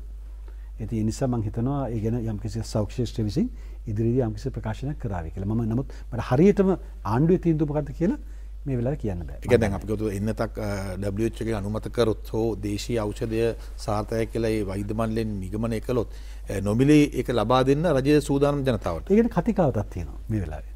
ඔව්. එමෙතුමා අපි දැන් කොවිඩ් පිළිබඳව දීර්ඝ වශයෙන් කතා කළා, ආර්ථික පිළිබඳව කතා බහ කළා. ඔබතුමාගේ අමාත්‍යාංශයට යොමු වන්නට කාලය ඇවිල්ලා තියෙනවා. මම ඊට ප්‍රථමයෙන් යම් දෙයක් දැනගන්නට කැමතියි. දැන් ඔබතුමා පළමුවෙනි වතාවට මහමැතිවරණයකට ඉදිරිපත් වෙලා ගම්පහ දිස්ත්‍රික්කයේ වැඩිම මනාප ලබාගෙන පාර්ලිමේන්තුවට පිවිසෙනවා. මේ විද්වතුන් පාර්ලිමේන්තුවට එවන්නට ඕනේ කියන කතාබහක් තිබුණු වටපිටාවකනේ ඔබතුමාලා පාර්ලිමේන්තුවට පිවිසෙන්නේ. ඒ ජනතා බලාපොරොත්තුව ඉටු වෙමින් තිබෙනවා කියලා ඔබතුමාට සහතික වෙන්නට පුළුවන්ද? මගේ අමාත්‍යාංශය දිහා බැලුවොත් පහුගිය මාස 3ක කාලය තුළ අපි කරපු වැඩ කොටස දිහා බැලුවාම මම හිතනවා අපි ජනතාවට සාධාරණ ඉටු කරලා තියෙනවා කියලා. ඒ වගේම අවස්ථාව ලැබුණු අමාත්‍ය අවස්ථාව ලැබුණු අනික් ඔය කියන විද්වතුනුත් මම හිතනවා උන්ගේ ශේෂ්ත්‍රයන් තුළ විශාල වැඩ කොටසක් කරලා තිබෙනවා කියලා. අවසාන තීන්දුව තියෙන ජනතාවගේ අතේ. ජනතාව මේ ටික දිහා බලාගෙන ඉඳලා අවසානයේ තීන්දුව කරાવી. ඕන් අපේක්ෂා කරන දේ ඉටු වුණාද කියන එක. නැත්නම් ඔබ පුද්ගලිකව මගෙන් අහුවොත් මගේ අමාත්‍යාංශය තුළ මොන ආකාරයට අපි ක්‍රියාත්මක වෙලා තියෙනවද කියලා මම හිතනවා අපිට තිබිච්ච සීමාවන් ඇතුලේ මේ කොරෝනා ප්‍රශ්නය ඇතුලේ අපි විශාල වැඩ කොටසක් මේ වෙනකොටත් ක්‍රියාත්මක කරලා තියෙනවා. ඊටත් වඩා අර අපේ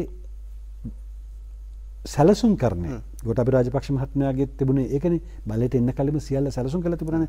සැලසුම් කරන්නේ පැත්තෙන් අපේ අමාත්‍යාංශයේ ඉදිරි වසර සඳහා ඉතාමත්ම හොඳ සැලැස්මක් මේ වෙනකොට සකස් කරලා ජනාධිපතිතුමාත් සාකච්ඡා කරලා ක්‍රියාත්මක වෙමින් තිබෙනවා. දැන් ඔබතුමා අමාත්‍යාංශ නායක සංවර්ධන වෙළඳ සංරක්ෂණ අපද්‍රව්‍ය බැහැර කිරීමේ හා ප්‍රජා පවිත්‍රා කටයුතු අමාත්‍යාංශ රාජ්‍ය අමාත්‍යාංශ කැබිනට් ඇමතිතුමා අගමැතිතුමා. ඒතකොට මේ කොහොමද මේක ගැලපෙන්නේ? නාගරික සංවර්ධන නගරයෙන් වෙරළට යනවා. වෙරළ සංරක්ෂණ අපද්‍රව්‍ය බැහැර කිරීම, කැලිකසල ඉවත් කිරීම, ප්‍රජා පවිත්‍රතා. කෙටියෙන් කියනකො මේ ගැලපීම මේක මම හිතන්නේ ජනාධිපතිතුමා මෙවර අමාත්‍යාංශ වෙන් කිරීමේදී උගා කල්පනා කරලා තමයි මේ අමාත්‍යාංශ වෙන් කරලා තිබෙන්නේ. දැන් කැබිනට් මණ්ඩලෙත් එහෙකට සීමා කරලා තියෙන්නේ. එතකොට අපේ තියෙන අර වෙන රටවලට වඩා අපි පුරුදු වෙලා තිබුණේ විශාල අමාත්‍ය මණ්ඩලයක් එක්ක වැඩ කරන්න. සමහරවිට 100ක් පෙන්නන එක අවස්ථාවක අමාත්‍ය මණ්ඩලේ නේද? ඒ නිසා ඒ පුරුදු ක්‍රමයක් තිබුණා. ඕක 105ක් පමණ. පහක් තිබුණා. ඕක එකපාරටම 30ට ගේන්න අමාරුයි. මොකද අපි ඒකට තාම සූදානම් නැහැ. ඒක ක්‍රමානුකූලව කරන්න ඕන දෙයක්. ඉතින් ඒ නිසා ජනාධිපතිතුමා මෙවර කරලා තියෙන්නේ කැබිනට් මණ්ඩලයේ 30ට අමතරව තව රාජ්‍ය අමාත්‍යාංශ 40කුත් දාන්න තීන්දුව කරලා මේ සියලු දෙනාටම නිදහසේ වැඩ කරන්න පුළුවන් විදිහට තමයි මෙවර අමාත්‍යාංශ සකස් කරේ. ඒ කියන්නේ කැබිනට් ඇමතිවරයෙක් යටතේ වැඩ කරනව නෙවෙයි. කැබිනට් ඇමතිවරයා සමග අමාත්‍යාංශ තුල සිටියාට සෑම රාජ්‍ය අමාත්‍යවරයෙකුටම තමුන්ගේම ලේකම්වරයෙක් මුදල් පිළිබඳ වගකීම අයවැයක් මේ සියල්ල තිබෙනවා. ඒකට වගකීම් ලබා දෙනකොට ජනාධිපතිතුමා බැලුවේ රටේ අවශ්‍යතා මොනවද? ජනතාවගේ අවශ්‍යතා මොනවද? ඒ ජනතාවගේ අවශ්‍යතා සපුරාන විදිහට කොහොමද මේවා පුළුවන් තරම් එකට එකතු කරන්න කියන එක. දැන් ඉස්සර මේ අමාත්‍යාංශ දෙනකොට අමාත්‍යාංශ දුන්නේ පුද්ගලයා දිහා බලලා. දැන් ජ්‍යෙෂ්ඨයෙක් නම් ලොකු අමාත්‍යාංශ කීපයක් දෙනවා. නේ කනිෂ්ඨයෙක් නම් පොඩි අමාත්‍යාංශයක් දෙනවා.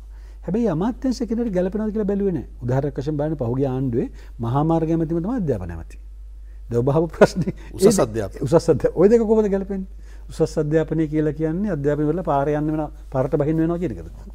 සමහරවිට දැන් මෙහෙම දැන් සරසයිසුම් උද්ඝෝෂණය කරන වෙලාවට මහා මාර්ග උසස් අධ්‍යාපන කියන එක ගැලපෙනවා. ඒක තමයි මම හිතන්නේ. මේ විදිහ උසස් අධ්‍යාපනය ලැබුණොත් පාරට බහින්න වෙනවා කියන එක දන්නේ එහෙම අදහස් කරේ. නමුත් එහෙම නෙවෙයි. දැන් මෙවර ජනාධිපතිතුමා ඒ එකට ගැලපෙන අමාත්‍යාංශ එකතු කරා. උදාහරණයක් වශයෙන් බලන්න ජී.එල්. පීරිස් මහත්මයා සහ රාජ්‍ය අමාත්‍යවරුන් අතරේ සමස්ත අධ්‍යාපනයට අදාළ සියලු කොටස් එකට එකතු කරලා තියෙනවා. එක තැනක සාකච්ඡා කරන්න පුළුවන්. ඒ කට්ටියට එකට එකතු වෙලා. ඒකට අපේ අමාත්‍යාංශය දිහා බැලුවාම දැන් නාගරික සංවර්ධනය, වෙරළ සංරක්ෂණය කියන ඒවා කොහොම මේ රටේ යටිතල පහසුකම් වලට අදාළ දේවල් නේ. මේවට අවශ්‍ය කරන රෙගුලාසි හදලා, ප්ලෑන්ස් හදලා මේක යම්කිසි ලස්සන රටක්, අලංකාර රටක්, ජනතාවට සතුටින් ජීවත් වෙන්න පුළුවන් රටක් කරන්න මේ ශේෂ්ත්‍ර දෙකම අදාළයි. ඒතර පැහැදිලිවම අපතව කළමනාකරණය තෙතෙන්නේ නැහැ. මොකද ඒක අතහරින්න බෑ. නාගරික කළමනාකරණය තුළ ඒකත් අනිවාර්යම වෙනස මේ ශේෂ්ත්‍ර සියල්ලම එකිනෙකට බද්ධ වෙලා තියෙන්නේ. කොහොමටත් දැන් මගේ අමාත්‍යාංශය යටතේ තියෙන නාගරික සංවර්ධන අධිකාරිය වගේම පහත් බිම් සංවර්ධන මණ්ඩලය.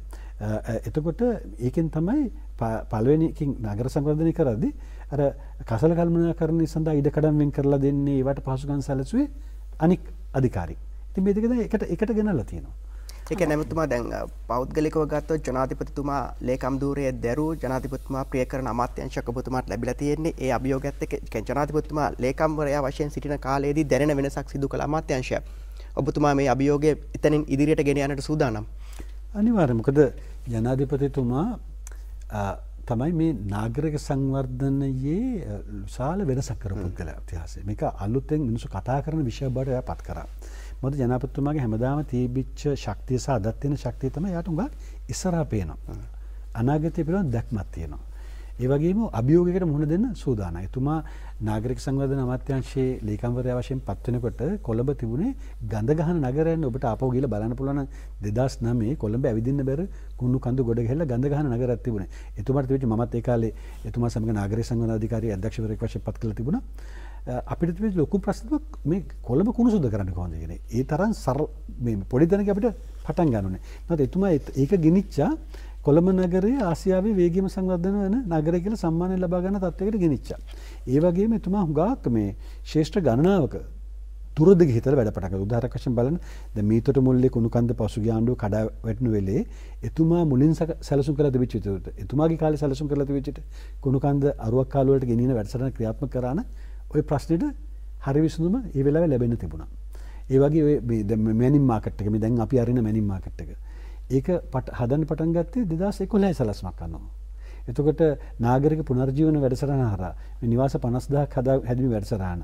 ඒක පටන් ගත්තේ එතුමා. ඒකින් නිවාස 20000ක් විතර පටන් අරන් තිබුණා එතුමාගේ කාලේ.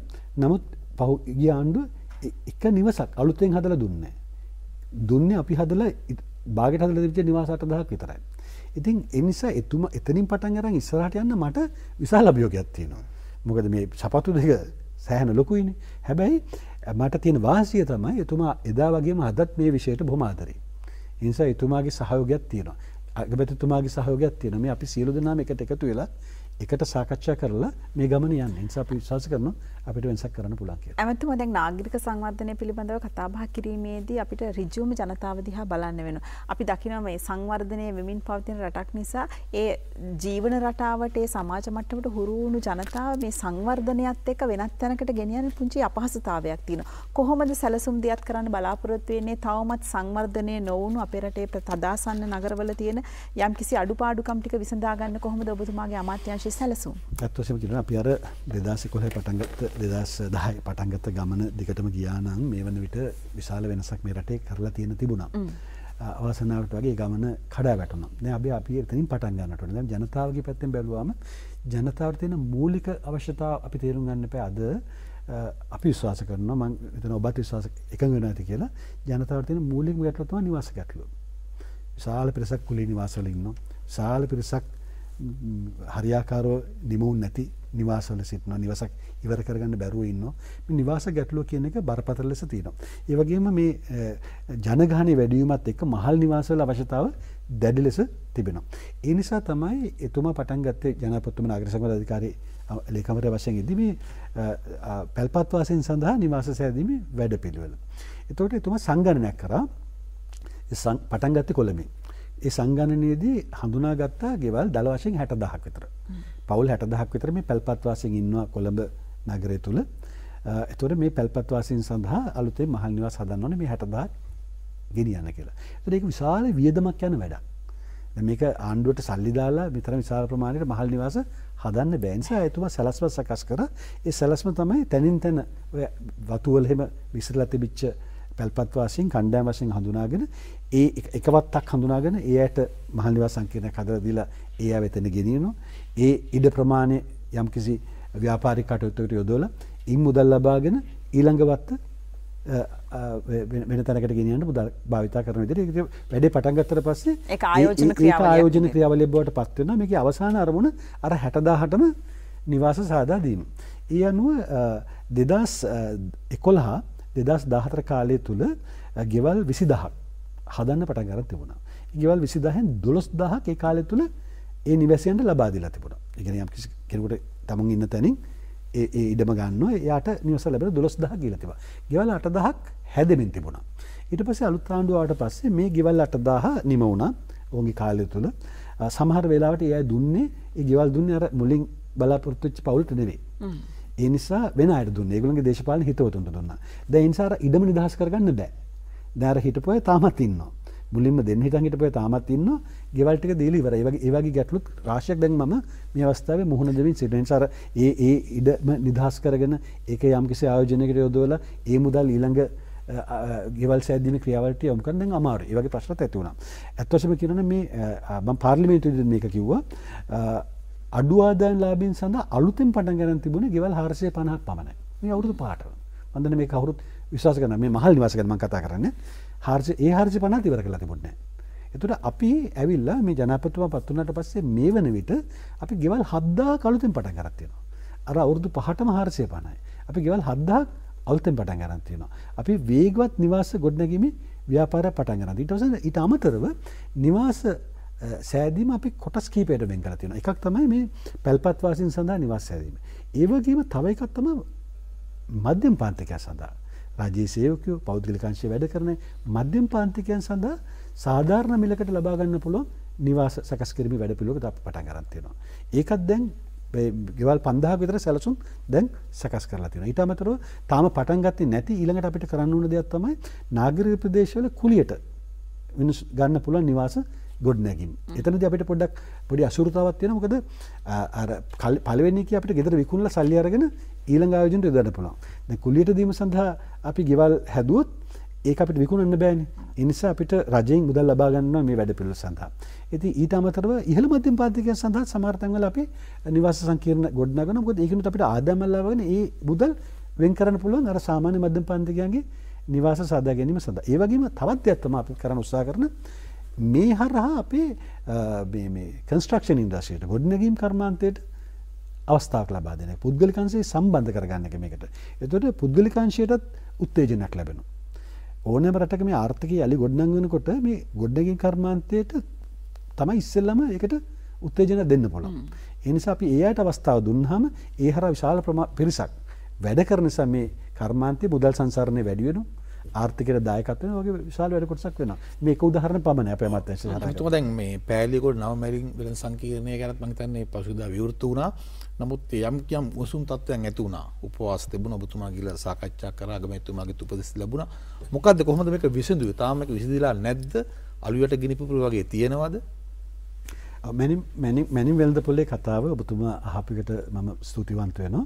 මම හිතන්නේ මම මේක ටිකක් වෙලාව අරගෙන මේක හරියට පැහැදිලි කරන්නම්. දැන් කොළඹ මැනින් වෙළඳ පොළ පෑලියගොඩට ගෙනියනවා කියන තීන්දුව ගත්තේ 2011යි. ඒ තීන්දුව ගන්නට හේතු ගණනාවක් තිබුණා. එකක් තමයි කොළඹ පරණ මැනින් වෙළඳ පොළ අවුරුදු 100කට වඩා පරණයි.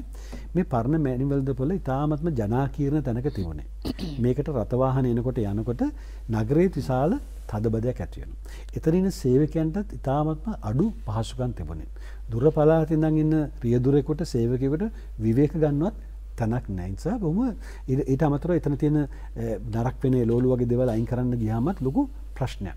මෙවැනි ගැටලු රාශියකට විසඳුමක් වශයෙන් තමයි එදා තීන්දුව උනේ 2011 විතර මේක ගෙනියන්න ඕන කියලා පෑලියගොඩ. මොකද මෑලියගොඩ තමයි අපේ අලුත්ම ප්‍රවාහන මධ්‍යස්ථානයේ වශයෙන් දියුණු වෙන්නේ. ඒ සමග නේද මත්ස්‍ය වෙළඳ සංකීර්ණ මත්ස්‍ය වෙළඳ පොළ, එළවලු වෙළඳ පොළ සහ තවත් මේ බොහෝ වෙළඳ ආයතන පෑලියගොඩට ගෙන තමයි අපි සැලසුම් කරලා තියෙන්නේ. මොකද ඒක ප්‍රවාහන මධ්‍යස්ථානයක් වශයෙන් දියුණු වෙනවා. එතකොට ඒ සඳහා ඉඩමක් හඳුනාගත්තා. ඉඩම සංවර්ධනය කරන්නට සිද්ධ වුණා. මොකද ඒක පහත් බිමක්. එතකොට ඒ සැලැස්ම යදී තමයි ආණ්ඩුව වෙනස් වුණේ. සැලැස්ම සකස් වෙලා තිබුණේ මූලික සැලැස්ම. ඉඩමත්පත් කරගෙන මේ වැඩ පටන් ගන්න තිබුණා. ඉතින් පහුගිය ආණ්ඩුව කාලේ මේ ගොඩනැගිල්ල හදලා මේකේ කඩ කාමරෙම හැදුවා. හදනකොට ඒ ආණ්ඩුවෙන් ලොකු වරදක් වෙලා තියෙනවා. මේක මම දුටුවා. වරද මොකද්ද? දැන් අපි මේ ඕනෑම දෙයක් හදන්නේ අර ඉන්න අයව එතන ගෙනියන්නනේ. ඒතකොට මැනින් වෙළඳ පොලේ 2016 ඒගොල්ලෝ යම්කිසි සමාගම පුද්ගලික සමාගම පාවිච්චි කරලා සංගණනය ඔබතුමාට අවස්ථාව. ඒතකොට 2016 කරපු සංගණනයකට අනුව මැනින් වෙළඳ පොලේ වෙළඳ ඉඳලා තියෙනවා 1236ක්. හැබැයි මේ අලුත් වෙළඳ පොලේ ඒගොල්ලෝ කඩ හදලා තිබුණේ කඩ 1000යි. එතකොට එතන පටන් ගන්නකොටම වැරදක් තිබුණා. ඒ කියන්නේ දැන් මේ අර සියලු දෙනාට මෙතන පොඩි පැහැදිලි කිරීමක්. දැන් ලියාපදිංචි කරපු වෙලෙන්දන්ද මොකද අපි දන්නවා දැන් සමහර වෙලෙන්දන් පරණ මැනින් වෙළඳ පොලේ කුලියට දෙනවා. අවුපතා ගිසුම අස්සම් කරලා. එතකොට ඔහු තමයි අවුරුදු 10ක් 15ක් කඩේ කරන්නේ. එතකොට දැන් මෙතෙන්ට ගියාට පස්සේ දෙදෙනෙක් ඉන්නවා. ඒ කියන්නේ මෙතන වෙළඳ කියන්නේ මුල් වෙළඳ හිමියක් ඉන්නවා, අර බදුගත්තු කෙනෙක් ඉන්නවා. එයා කියනවා ඔහුටත් ඕන සාධාරණයක් අවුරුදු ගාණක් බිස්නස් කරනවා කියලා. එතකොට ඒ ගැන සංඛ්‍යාලයකට කොහොමද හරිම සංඛ්‍යාලයකට? ඒක ඉතාමත් හොඳ ප්‍රශ්නයක් ඔබ ඇහුවේ. ඔතන තමයි අර පසුගිය ආණ්ඩුවේ වරද කරලා තිබුණේ. මොකද සමහර දැන් මං කියන්නේ සංගණනය කරාම කඩ කුටි 1237 තිබුණා කියලා. එතකොට මේ කඩ කුටි ඒ කඩේ ඉන්න වෙළඳාම කරන කෙනා සමහරට ඒකේ අයිතිකරු අනවේ. සමහරට අයිතිකරුවාට කඩ දෙක තුනක් අයිති. ඒතකොට මේගොල්ලෝ ගණන් බලලා තිබේ අයිතිකරු දිහා විතරයි. ඉතින් අයිතිකරු දිහා බලලා තමයි මේ අලුත් ගොඩ නැගිලා අක්කර පහේ තියෙන අක්කර 13කට ගේන්න සැලසුම් කරේ. ඒත් ඔබ හිතන්න දෙක අසාධාරණයි කියලා. ඒතකොට කඩේ හිටපු දුප්පත් වෙළෙන්දට මොකද වෙන්නේ? වෙළෙන්ද පැත්තක දාලා අයිතිකාරයට විතරක් දෙනවා කඩයක්. එහෙම නෙවෙයි අපි මේ සමහර වෙළෙන්ද අවුරුදු 10 15 20 ඒ තංගල කුලියට හිටපු කට්ටිය. ඉතින් ඒ නිසා අපි දැන් බැලුවා මේ මැනින් වෙළඳ පොලේ තියෙන සියලුම දෙනාට මේ අලුත් වෙළඳ පොලේ වැඩ කරන්නට අවස්ථාව දෙන්න ඕන කියන. කිසි කෙනෙකුව එළියට දාන්න බෑ කියන ප්‍රතිපත්තිමේ තීන්දුවේ තමයි අපි ඉන්නේ. එතකොට දැන් මේ තියෙන කඩ ප්‍රමාණය මදි. ඒ 1000 කොහොමද 1600ට වැඩි කරගන්නේ? ඒ ප්‍රමාණය මදි. ඒ නිසා අපිට සිද්ධ වුණා යම්කිසි වෙනසක් කරන්නට මේ කඩ කාමරවල. දැන් කඩ 1000ක් දෙන්න බෑනේ 1200කට. එහෙමනම් 200ක් එළියට දාන්න ඕනේ. ඒක කරන්නත් බෑ. මොකද ඒක අසාධාරණයි.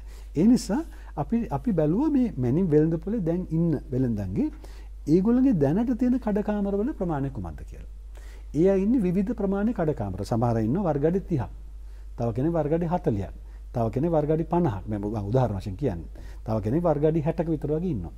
එතකොට දැන් මේ අර්බුදය ආවේ අලුත් වෙළඳ පොලේ අපි තීන්දුව කරා මේ හැමෝටම දෙනවා කියලා තමුන් ඉන්නවට වඩා වැඩි ඉඩ ප්‍රමාණයක්. දැන් අර 1000 පොඩ්ඩක් සමහර කඩ කොටස් වලට කැඩිච්ච නිසා ලොකු මතවාදයක් ආවා මේ කඩ කාමර කඩලා දෙන්න යන්නේ කියලා. ඉතින් නිලධාරියෝ මේක පැහැදිලි කරන්න ගියාම ඒක මොකක් හරි පැටලවිල්ලක් කරගෙන මේ වෙළඳෝ උද්ඝෝෂණය කරනකොට මම එයාව ගෙන්නලා ඒ ඇත්තගේ තාමත් සුහදව කතා කළා මම ගැටලුව කිව්වා. මම පෙන්නවා මේ තත්ත්වය යථාර්ථය කියලා මම කිව්වා ඔබතුමාලම මට විසඳුම කියන්න. මොකද්ද මේකට කරන්න කියලා. එතකොට එතුමන්ලම කිව්වා එහෙනම් මේකට කරන්න තියෙන්නේ අපි වර්ගඩි 56ට වඩා වැඩි ඉඩ ප්‍රමාණයක වර්තමානයේ ඉන්න සියලු දෙනාටම අර සම්පූර්ණ කඩයක් දෙමු. ඒතර වර්ගඩි 156ක් ලැබෙනවා. එක්කෙනෙකුට වර්ගඩි 50ට වඩා අඩුවෙන් ඉන්න අයට 78ක ඉඩ ප්‍රමාණයක් දෙමු කියලා. ඒතර වර්ගඩි 40 කෙනෙකුට 78ක් ලැබෙනවා. ඒක ඒගොල්ලෝ ගත්ත තීන්දුව. ඉතින් ඒ නිසා තමයි ප්‍රශ්නේ පැය දෙකක් ඇතුළත අපිට විසඳ ගන්න පුළුවන් වුණේ. ඒගොල්ලෝ පිළිගත්ත ඒක සාධාරණ විසඳුම කියලා ප්‍රායෝගික ගැටලුව ඒගොල්ලෝ දැක්කහම ඇත්තට මෙතන නැහැ කියලා හැමෝටම දෙන්න කඩ. ඒගොල්ලොත් එකඟ වුණා සහෝදර වෙලෙන්දන් එළියට දාන්න හොඳ නැහැ කියලා. දැන් සියලු දෙනාම මැනින් මාකටින් සියලුම වෙලෙන්දන් හැම කෙනෙක්ම අලුත් වෙළඳ පොළට ගෙනලා තියෙනවා. ඒ හැම කෙනෙකුටම තමුන් හිතට වඩා විශාල කඩක් ලැබෙනවා. ඒක ප්‍රශ්නයක් විසඳිලා නැහැ තවමත්. මොකද අර දැන් වේලාව ගැන ප්‍රශ්නයක් තියෙනවා. ඒ කියන්නේ සවස් 4 සිට මධ්‍යම රාත්‍රී 12 දක්වා තමයි විවෘත වෙන්නේ. එතකොට උඩරට ගොවියා ඔවුන් අස්වැනු නෙලාගෙන කාලයක් තිස්සේ මම දැන් දීර්ඝ ගමනක් තිස්සේ එනවා. ඔවුන් එනකොට හවස වෙනවා. සමහරවිට එළි වෙන්න වෙනවා. ඒතකොට ඔවුන් ඉල්ලා සිටිනවා ඔවුන්ට අවස්ථාවක් දෙන්න කියලා. කොහොමද එතකොට මේ වේලාව කල්පනාකරණය කරගන්න ඔබතුමන්ලගේ අවධානය යොමු වෙලා නැද්ද? නෑ මෙතනත් අපි කිසිම තීන්දුවක් අපි අරන් නැහැ. අපි ගත්ත හැම තීන්දුවක්ම මේ වෙළඳ ප්‍රජාවත් එක්ක සාකච්ඡා කරලා තමයි ගත්තේ. දැන් ඇයි මේ මැනින් වෙළඳ පොළ පහුගිය කාලේ වහලා තිබේ කොළඹ? දවස් 45ක් වහලා තිබුණා. කිසිම වෙළඳාමක් නැහැ. හවස 4ට නෙවෙයි කොහොමටත් නැහැ. වෙළඳාම වහලා. ඇයි? මේ කොවිඩ් ප්‍රශ්න නිසා. ඒ නිසා දැන් මේක පටන් ගන්නකොට අපි ක්‍රමවේදයක් හදා ගන්නකොට මේක සෞඛ්‍ය ආරක්ෂිත ක්‍රමවේදයකට පවත්වාගෙන යන්න. වෙළඳ පොළවල් තොග වෙළඳ පොළවල් දෙකක් තියෙනවා එක ළඟ. මත්ස්‍ය වෙළඳ පොළ, එළවලු වෙළඳ පොළ. දෙකටම තියෙන්නේ එකම එන්ට්‍රන්ස් එක. එතකොට මේ දෙකටම එකම වෙලාවට වාහන આવොත් විශාල වාහන තදබදයක් ඇති වෙනවා.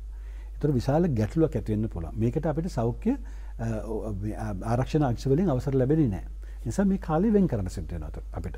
ඒතර වෙන් කරන්න සිද්ධ වෙන නිසා අපි එකඟතාවකට ආවා මත්ස්‍ය වෙළඳ පොළ උදේ පටන් ගන්නත් මැනින් වෙළඳ පොළ හවස පටන් ගන්නවා. ඒතර කාට හරි ප්‍රශ්න අහන්න පුළුවන් දැන් අපි ඉස්සර කරේ උදේනේ.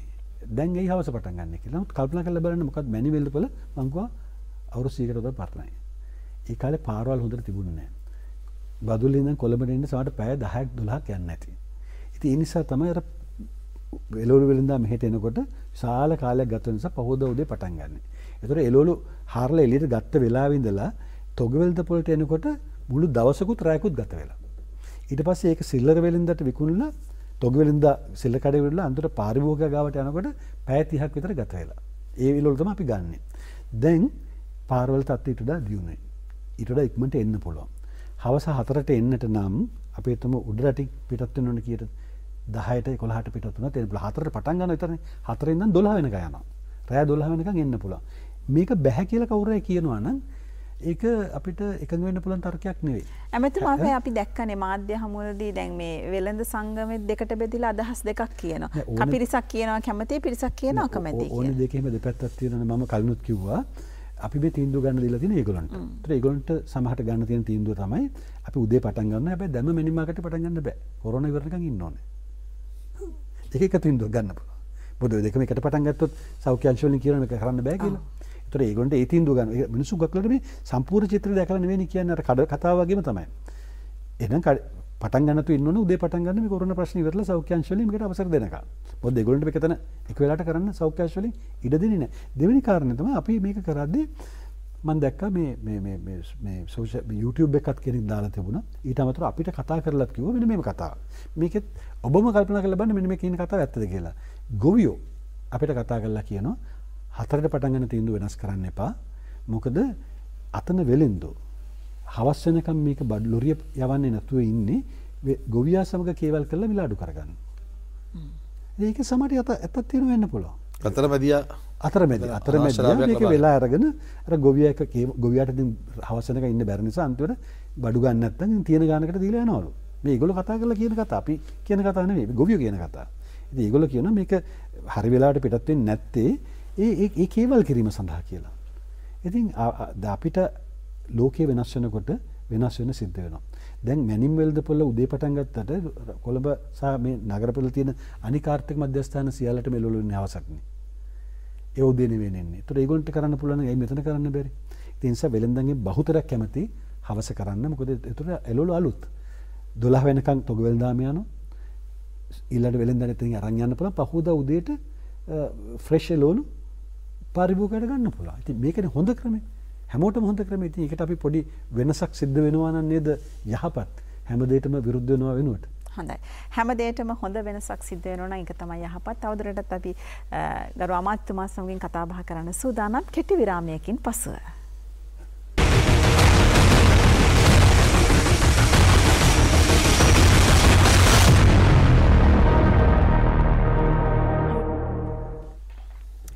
අපේ විරාමයට පෙර බොහෝ කරුණු කාරණා සාකච්ඡා කළා. විරාමයට අනතුරුව නැවතත් සජීවී ලෙසින් සම්බන්ධ වන්නේ මහජන දිනයේ සමගින් අමාත්‍යතුමාගෙන් මේ විෂය පතය පිළිබඳව අමාත්‍යාංශය පිළිබඳව කතා කරනවා නම් දැන් කොළඹ රටේ වාණිජ අගනගරය පොඩි වැස්සටත් ගම් වතුරෙන් යට වෙනවා කියලා චෝදනාවක් තිබෙනවා. මේ සඳහා මොන වගේ විසඳුමක්ද යොදන්නට බලාපොරොත්තු වෙන්නේ? දැන් ඔබට මතකද දන්නේ මතක 2010 විතර වගේ කොළඹ විශාල ගම් වතුරක් ඇවිල්ලා අතන වැහි වතුරක් ඇවිල්ලා මුළු කොළඹම යට වුණා. පාර්ලිමේන්තුව පවා යට වුණා. යට වුණාට පස්සේ මේ ප්‍රශ්නය පිළිබඳ විශේෂ අධ්‍යයනයක් යෙදුණා.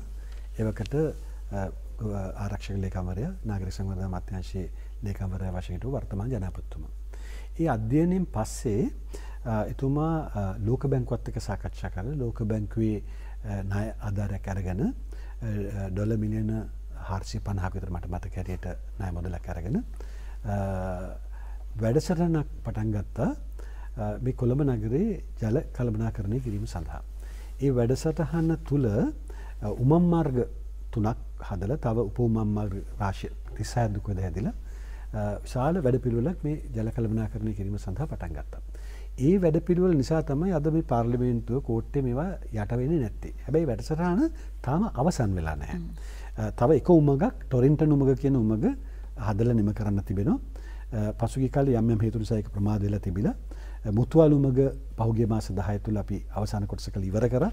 මම නාගරික සංවර්ධන අමාත්‍යාංශයේ රාජ්‍ය මන්ත්‍රීවරයෙක් පත් වෙනකොටම වගේ තමයි ඒක ඉවරුනේ. ඒකට මට ගෞරවයක් ගන්න බෑ.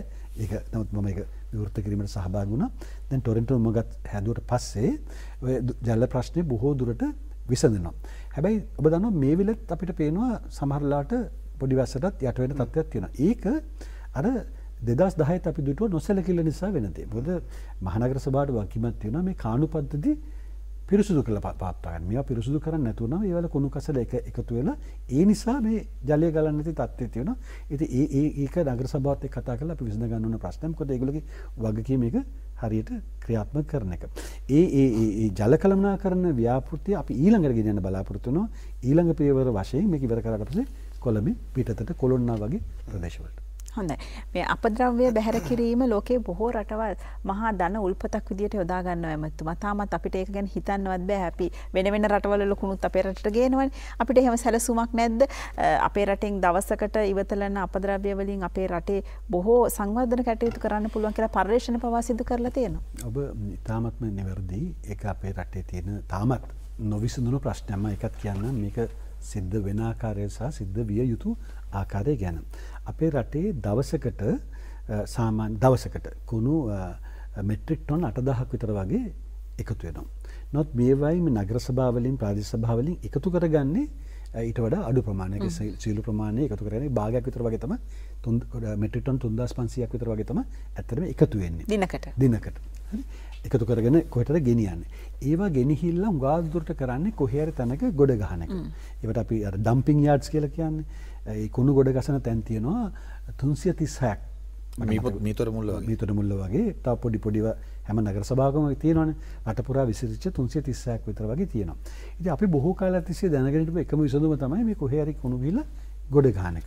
හැබැයි ලෝකීය අනෙක් රටවල් මෙතනින් එහාට ගියා. ඉස්සරහට ගිහලා විසඳුම් හොයන්න පටන් ගත්තා. එතකොට පළවෙනිම දේ තමයි මේ දියුණු රටවල් කරපු දේ කුණු අහක දාන්නේ නැතුව කසල ප්‍රයෝජනට ගන්න එක. මේක නැවත ප්‍රත්‍යක්ෂ කරලා එහෙම නැත්නම් වෙනත් ප්‍රභවයකට හරවලා විදුලිය බවට බලශක්තිය බවට හරවලා නැත්නම් පොහොර බවට හරවලා ප්‍රයෝජනට ගන්න එක තමයි වෙන රටවල් කරේ. ඉතින් අපි එතෙන්ද එන්න ටිකක් කල් ගියා.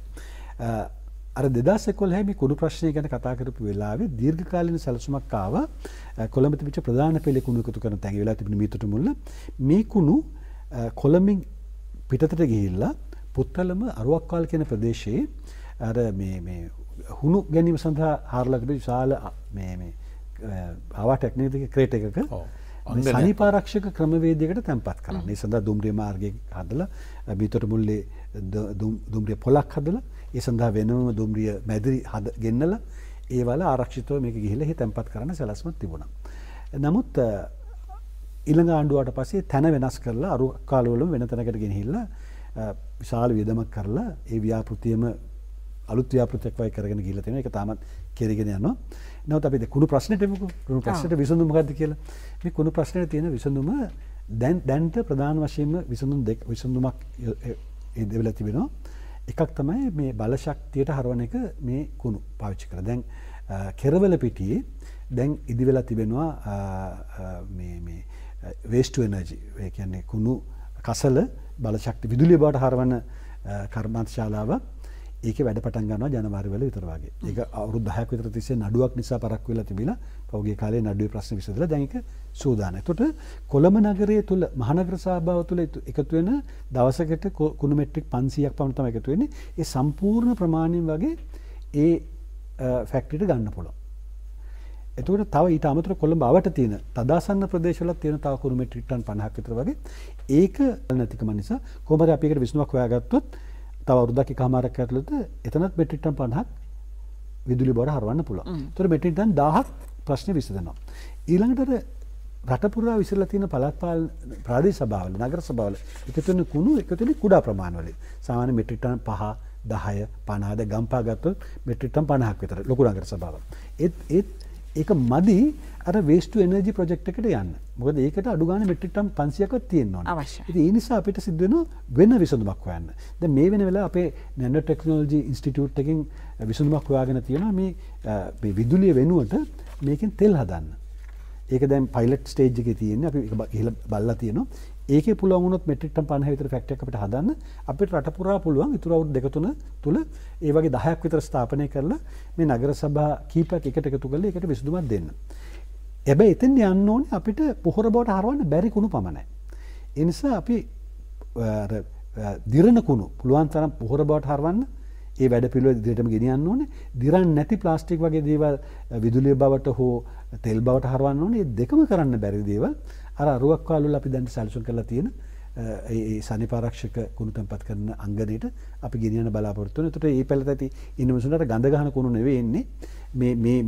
මේ ආයතන වලින් ඉතුරු වෙන අලු වගේ දේවල් තමයි එතෙන් එන්නේ. දැන් පසුගිය ආණ්ඩුවේ කරපු ව්‍යාපෘති ඔබතුමාලා සමහර ඒවා හිතුමතේ නවත්වන කියලා චෝදනාවක් කරලා විශේෂයෙන්ම LRT සහැල්ලු දුම්රිය සේවා ව්‍යාපෘතිය ඇයි එහෙම දෙයක් කරේ? පොත ජයිකා ආයතනයෙන් මේ විශේෂයෙන්ම ජපානයෙන් අපිට සහනයක් ලබා දෙන්න යටතේ අපිට හොඳ වාසියක් කියලා තමයි විපක්ෂය කිව්වේ. පාර්ලිමේන්තුවේ මේ ගැන කතා කරා. මං අහන්නේ ඇයි ඒ වගේ දෙයක් අපේ වාහන තදබදයට හොඳ උත්තරයක් නම් ඇයි ඒ වගේ දෙයක් නවත්තන්න තීන්දුව කරේ? නෑ කිසිම දෙයක් අපි හිතුව මතට නතර කරන්නේ නැහැ. දැන් මේ සැහැල්ලු දුම්රිය සංකල්පය කියන එක මේ අලුත් දෙයක් නෙමෙයි. ඒක දැන් අවුරුදු බංගට දශක දෙක තුනක් තිස්සේ නාගරික සංවර්ධන අධිකාරිය විසින් සැලසුම් කරගෙන ආපු දෙයක්. ඒ සඳහා කොහෙද මේක යන්නේ කියලා සියල්ල සැලසුම් කරලා තිබුණා. නමුත් මේ ව්‍යාපෘතිය පටන් ගන්න තිබුණේ නැහැ. දැන් මේ වෙන විට නාගරික සංවර්ධන අධිකාරියේ තියෙන සැලැස්ම අනුව මේ රේල් පාරවල් 4ක ලේන් 4ක සැහැල්ලු දුම්රිය පද්ධතියක් සඳහා මූලික සැලැස්මක් තිබෙනවා. ඒ මූලික සැලැස්ම හරහා කොළඹ නගරයත් මේ කොළඹ අවට නගරත් ආවරණය වෙන විදිහට තමයි ඒක සැලසුම් කරලා තියෙන්නේ. ඒකට දැන් ප්‍රශ්නේ තියෙන්නේ මේක අපි හදන්න පටන් ගන්න කොයි වෙලේද මේකට මුදල් හොයාගන්නේ කොහොමද කියන එක. දැනට අපේ අදහස තිබුණේ අපි කලිනුත් අදහස තිබුණේ මේක පුද්ගලික අංශයත් සමග සම්බන්ධ වෙලා රජයත් පුද්ගලික අංශයත් දෙකම ආයෝජනය කරලා මේක කරන්න ඕන කියන එක. ඒ සැලසුම තියෙද්දී පසුගිය රජය කාලේ මේ ජපාන ආධාරයක් ඇතුව ඒ ලේන් 4න් එකක් තමයි ජයිකා ප්‍රොජෙක්ට් කියලා කියන්නේ. දැන් වරදවා තේරුම් ගන්න එපා මේ ජපාන ආධාරයෙන් කරන ජයිකා ප්‍රොජෙක්ට් එක කියලා කියන්නේ මේ සමස්ත සැහැල්ලු දුම්රිය පද්ධතිය කියලා. හතරම නෙවෙයි. හතරම නෙවෙයි හතරෙන් එකක්. ඒතකොට තව ලේන් 3ක් කරන්න තියෙනවා. මේ එකක් කොළඹ ඉඳන් මේ අතුරුගිරියට යන එක ලේන් එකක් පමණ මේ ජයිකා ප්‍රොජෙක්ට් එක කියලා කියන්නේ. ඒතකොට අපි ඇවිල්ලා බැලුවාම දැන් මේකට මේ ප්‍රොජෙක්ට් එක පටන් අරගෙන මේ ගැන මේ කන්සල්ටන්ට්ස්ලා පත් කරලා විශාල වියදමකුත් කරලා මේ ව්‍යාපෘතිය කෙරීගෙන යනවා. අපි බැලුවා මේකට යන වියදම මොකක්ද කියලා. මේ වියදම දිහා බැලුවාම ඒ එක ලේන් එක කිලෝමීටර් 16ක් සඳහා ඩොලර් බිලියන 2කට වඩා මුදලක් යනවා. එතකොට හම්බන්තොට වරාය හදන්න ගිය සමස්ත වියදම ඊට වඩා අඩුයි. මේ කිලෝමීටර් 16ක් සඳහා. එතකොට ඒකේ එක කිලෝමීටරයකට ඩොලර් මිලියන 140ක් විතර යනවා. මත්තල ගුවන්තොටුපළ හදන්න ගියේ මිලියන 30යි. ඒක කිලෝමීටර් රුපියල් බිලියන 4ක් පමණ යනවා දලවස්සේ. දැන් එතකොට මත්තලට සුදු අලියෙක් කිව්වා. මේක හරි හොඳ වැඩක් හර්ෂ මහත්තයාට. නේ? නමුත් දැන් සිංගප්පූරුව තායිලන්තය වගේ දැන් නගර බැංකොක් වගේ සිංගප්පූරු වගේ මේ නගරවල රටවල මේ සැහැල්ලු දුම්රිය නිසා දැඩි වාහන තදබදයක් නැති වෙනවනේ. ඒක කළ යුතුයි. මම ඔබට කිව්වනේ සැහැල්ලු දුම්රිය විශාල වියදමක් යන්නේ නැද්ද? දැන් මේ වගේ ලොකු දෙයක් කරන්න ගියා මොකද වාණිජ නගරවල වටිනාකම් වැඩි වෙනවා, ඉඩම් වල වටිනාකම් වැඩි. ඉතුරු දැන් ඔතන දැන් මම කියනවා ලේන් 4ක් තියෙනවා කියලා. ඒ ලේන් 4න් දැන් මේ නාගරික සංවර්ධන අධිකාරිය මගින් මේක කරගෙන ආවා. මේ ගැන සැලසුම් සකස් කරලා ආයෝජකයත් එක්ක සාකච්ඡා කරලා මොන වගේ වියදමක් ලියන්නේ කියන එක සැලසුම් කරලා තිබුණා. ඒත් ඉතුරු ලේන් 3ට ඒගොල්ලෝ හොයාගෙන තියෙන වියදම වගේ 3 ගුණයකට වඩා වැඩි මේ ලේනෙට යන වියදම. ඒතර සාමාන්‍යයෙන් කිලෝමීටරයට ඩොලර් මිලියන 45ක් විතර වගේ යද්දී අපේ සැලැස්මට අනුව මේ ලේන් එකට ඩොලර් මිලියන 140ක් ගෙවනවා නම් ඒක සාධාරණීකරණය කරන්න බෑනේ. අන්න ඒ නිසා තමයි ආණ්ඩුව තීරණයක් ගත්තේ මේක తాවකාලිකව නතර කරලා මේක ගැන ආපහු හොයලා බලන්න ඕන කියන එක. මේකෙන් හැබැයි වැරදි මතයක් ඇති කරගන්න හොඳ නැහැ ජනතාව. සැහැල්ලු දුම්රිය සංකල්පය අහක දැම්මා කියලා. සංකල්පය අහක දාලා නැහැ. මේ ක්‍රියාත්මක කරනවා. මේ කරන්න ඕනේ. ඒක රටට අවශ්‍යයි. අනාගතේ යම් කිසි වෙලාවක ඒක කරන්න ඕනේ. ඒතර මේ ව්‍යාපෘතියට මේ තරම් විශාල මුදලක් වැය නොකළ යුතුයි කියන තැන රජේ ඉන්නවා. ඒ නිසා ඒක සාකච්ඡාවේදී යම් කිසි වරදක් වෙලා තියෙනවා. මේ තරම් විශාල මුදලක් යන්න බෑනේ කිලෝමීටර් 16 සඳහා. ඒ තීන්දුව පමණ අරන් තියෙන්නේ. නමුත් අර සංකල්පයේ සැහැල්ලු දුම්රිය සංකල්පයේ විදිහටම තියෙනවා. යම් කිසි වෙලාවක ඒක නැවත ක්‍රියාත්මක වේවි. සමහරට එන අවුරුද්දේ ඊළඟ අවුරුද්දේ යම් කිසි වෙලාවක ඒක අපිට ආයෙ පටන් ගන්න පුළුවන්. හොඳයි. ඇමෙතුමා දැන් අපි දන්න කාරණයක් තමයි විශේෂයෙන්ම කොළඹ සහ අනෙකුත් තදාසන්න නගරවල තියෙන මේ ප්‍රවාහන තදබදයට විසඳුමක් විදියට යම් යෝජනාව යම් කිසි අවස්ථාවක අපිට මතකයි ආරම්භ කරා බැල්ලවත්තෙන් පටන් ගත්තම දියවන්නාව දක්වා බෝට්ටු මාර්ගයෙන් විශේෂයෙන් මේ කාර්යාල සේවයේ දෙන පිරිසට පහසුකම් සැලසීම. ඒක ඊට වැඩිය විධිමත් විදියට පවත්වාගෙන යනවද කොහොමද ඉදිරියේදී ඒ සඳහා පහසුකම් ලබා දෙන්නේ? ඔබතුමාගේ අමාත්‍යාංශයට කාර්යභාරයක් විදියට ඒක සලකනවා නම්? නෑ අපිට ඉදිරියේදී ඒවා සාකච්ඡා කරන්න පුළුවන්. අත්වශයෙන්ම දැන් අපි මහනගර සභාව සමග දැන් සාකච්ඡා කරමින් තියෙනවා මේ වගේ වැඩසටහන් කිහිපයක්ම එන වසරේ ප්‍රමුඛතාවක් විදිහට අපි ඒක දකින්නේ නැහැ. මොකද අපිට හඳුනාගෙන තියෙන වැඩපිළිවෙල තුල ඒක නැති වුණත් ඉදිරියේදී අනිවාර්යයෙන්ම මේ වගේ විසඳුම් සඳහා අපිට එන්නට වෙනවා. එමුතුමා දැන් වාහන තදබදය පිළිබඳව කතා බහ කරපු නිසාවෙන්ම මේ ප්‍රශ්නේ යොමු කරොත් මේ කොළඹ නගරය වෙත අවධානය යොමු කළොත් වාහන ගාල් කිරීම දැඩි අර්බුදයක් බවට පත් වී තිබෙනවා. ක්‍රමවත්ව ගාල් වන්නේ නැහැ. මේ සඳහා ක්‍රමවත් වැඩපිළිවෙලක් සොයාගත යුතු වෙන්නේ ඉක්මනින්ම. බොහොම ස්තුතියි ඔබේ ප්‍රශ්නය අහුවට. අත් වශයෙන්ම මේ රතගාල් වල අවශ්‍යතාව කාලාන්තරය තිස්සේ තිබිච්ච නොවිසඳුණු ගැටලුවක්. දැන් අපි මේ පසුගිය මාස කිහිපය තුල පමණක් අනුමත කරලා තියෙන කොළඹ නගරය තුල ඒ වගේ බහුවිධ රතගාල් 7ක්. ඒ 7න් 2ක් දැනටමත් වැඩ ආරම්භ කරලා තියෙනවා. ඊටු 7ම අපි ඊටු මාස 6ක කාලය තුල ආරම්භ කරන්න බලාපොරොත්තු වෙනවා. මේක එක රටට ඉතාමත් වැදගත් දෙයක්. කොළඹ නගරයට අත්‍යවශ්‍ය දෙයක්. ඒක අපි හඳුනාගෙන තිබෙනවා. ඒ විතරනේ කොළඹ නගරේ පමණක් නෙවෙයි අනෙක් ප්‍රධාන නගර සියල්ලෙන් වගේ අපි ඉදිරියට ක්‍රියාත්මක කරන්න බලාපොරොත්තු වෙනවා. මොකද දැන් මේ කොළඹ වරාය නගරය පෝර්ට් සිටි ගැනත් මම හිතන්නේ කතා කරන්න ඕන. මොකද අපි දැන් කොළඹ වරාය නගරේ විශාල ව්‍යාපෘතියක් සංවර්ධන ව්‍යාපෘතියක්. දැන් මේකෙන් කොහොමද ජනතාවට ප්‍රතිලාභ ලැබෙන්නේ රටට ප්‍රතිලාභ ලැබෙන්නේ? මොකද දැන් අපි දැක්ක මේක පටන් ගත්ත කාලේ යහපාලන ආණ්ඩුව විපක්ෂීනකොට කිව්වා මේ කෙරී පැකරලා සූදු කෙලින්න හදපු ස්ථානයක් කියලා. නමුත් ඊට පරිබාහිරව දැන් ඒ වගේ සංකල්ප තියෙන නැත්නම් පොදු ජනතාවට කොහොමද බලපාන රටට කොහොමද ආයෝජනය වෙන්නේ? ඒ වගේම රැකිය අපි කිව්වා මම හිතන්නේ දහස් ගාණක් ලැබෙනවයි කියලා. කොහොමද ඒවා ලංකාවට ලැබෙන්නේ? දැන් මම ඔබට කිව්වා 2014 කාලේ මේ රටේ විශාල ආර්ථික සංවර්ධනයක් ඇති වුණා. විශේෂයෙන්ම යුද්ධයෙන් පස්සේ ආයෝජකයෝ විශාල වශයෙන් ලංකාව ගැන උනන්දුවක් දක්වන්න පටන් ගත්තා. හැබැයි උන්ට ලංකාවට එන්නට ලංකාව තුළ ඔවුන්ගේ ව්‍යාපාර පටන් ගන්නට අවශ්‍ය කරන ඉඩ ප්‍රමාණය අපිට කොළඹ නගරය තුළ තිබුණේ නැහැ. අපි දන්නවා කොළඹ නගරය ඉතාමත්ම ජනාකීර්ණ නගරයක්. මේක විධිමත්ව විහිදලා තිබිච්ච නගරයක් නෙවෙයි. ඒ නිසා මේක කඩිනමින් සංවර්ධනය කළා ආයෝජකයන් ආකර්ෂණය කරගන්නට නම් අලුතෙන් ඉඩ ප්‍රමාණයක් අපිට මුහුණෙන් සාදා ගන්න පුළුවන් නම් ඒක හොඳ සංකල්පයක් වශයෙන් ඒ වෙලාවේ රජය දැක්කා. ඒ නිසා තමයි ඒ වෙලාවේ ගිවිසුමකට ආවේ චීන රජය සමග මේ කොළඹ වරාය නගරය ගොඩනගන්නට. ඒතර එතන ගිවිසුම තිබුණේ ඒ වරාය නගරේ ගොඩනැගීම වුන් කරන ඔවුන්ගේ වියදමේ ශ්‍රී ලංකා රජය කිසිදු වියදමක් දරන්නේ නැහැ. ඒ ගොඩනගන නිසා ඒ ගොඩනගන නගරේ යම්කිසි භූමි ප්‍රමාණයක් ඔවුන්ට දෙනවා ඔවුන්ගේ ආයෝජන සඳහා. ඊටු ප්‍රමාණය ලංකාවේ රජයට ලැබෙනවා. එතකොට දැන් මේ ව්‍යාපෘතියට එකල විපක්ෂය චෝදනා කරේ මේක ලංකාවට විශාල පරිසර හානියක්. මේක නිසා ඔක්කොම ගල් කිස්සට පැනකම් ඔක්කොම මුහුද කාදනය වෙන පටන් ගන්නවා විනාශ වෙනවා. ඒ නිසා මේක නතර කරන්න ඕනේ කියලා කිව්වා. බලයට ආපුවා නතරත් කරා. මුල් ගලත් ගලවලා දැම්මා මම හිතන්නේ මොකද? ඒකලා මේ ඔව් මුල් ගලත් ගලවගෙන ගිහිල්ලා දැම්මා මුහුදට. ඒ වගේ ද්වේෂසහගත වැඩ කරේ පුළුවන් තරම්. හැබැයි එහෙම කරාට පස්සේ ඒකෙන් තමයි යහපාලන ආණ්ඩුවේ වැටෙන එක පරිහානිය පටන් ගත්තේ.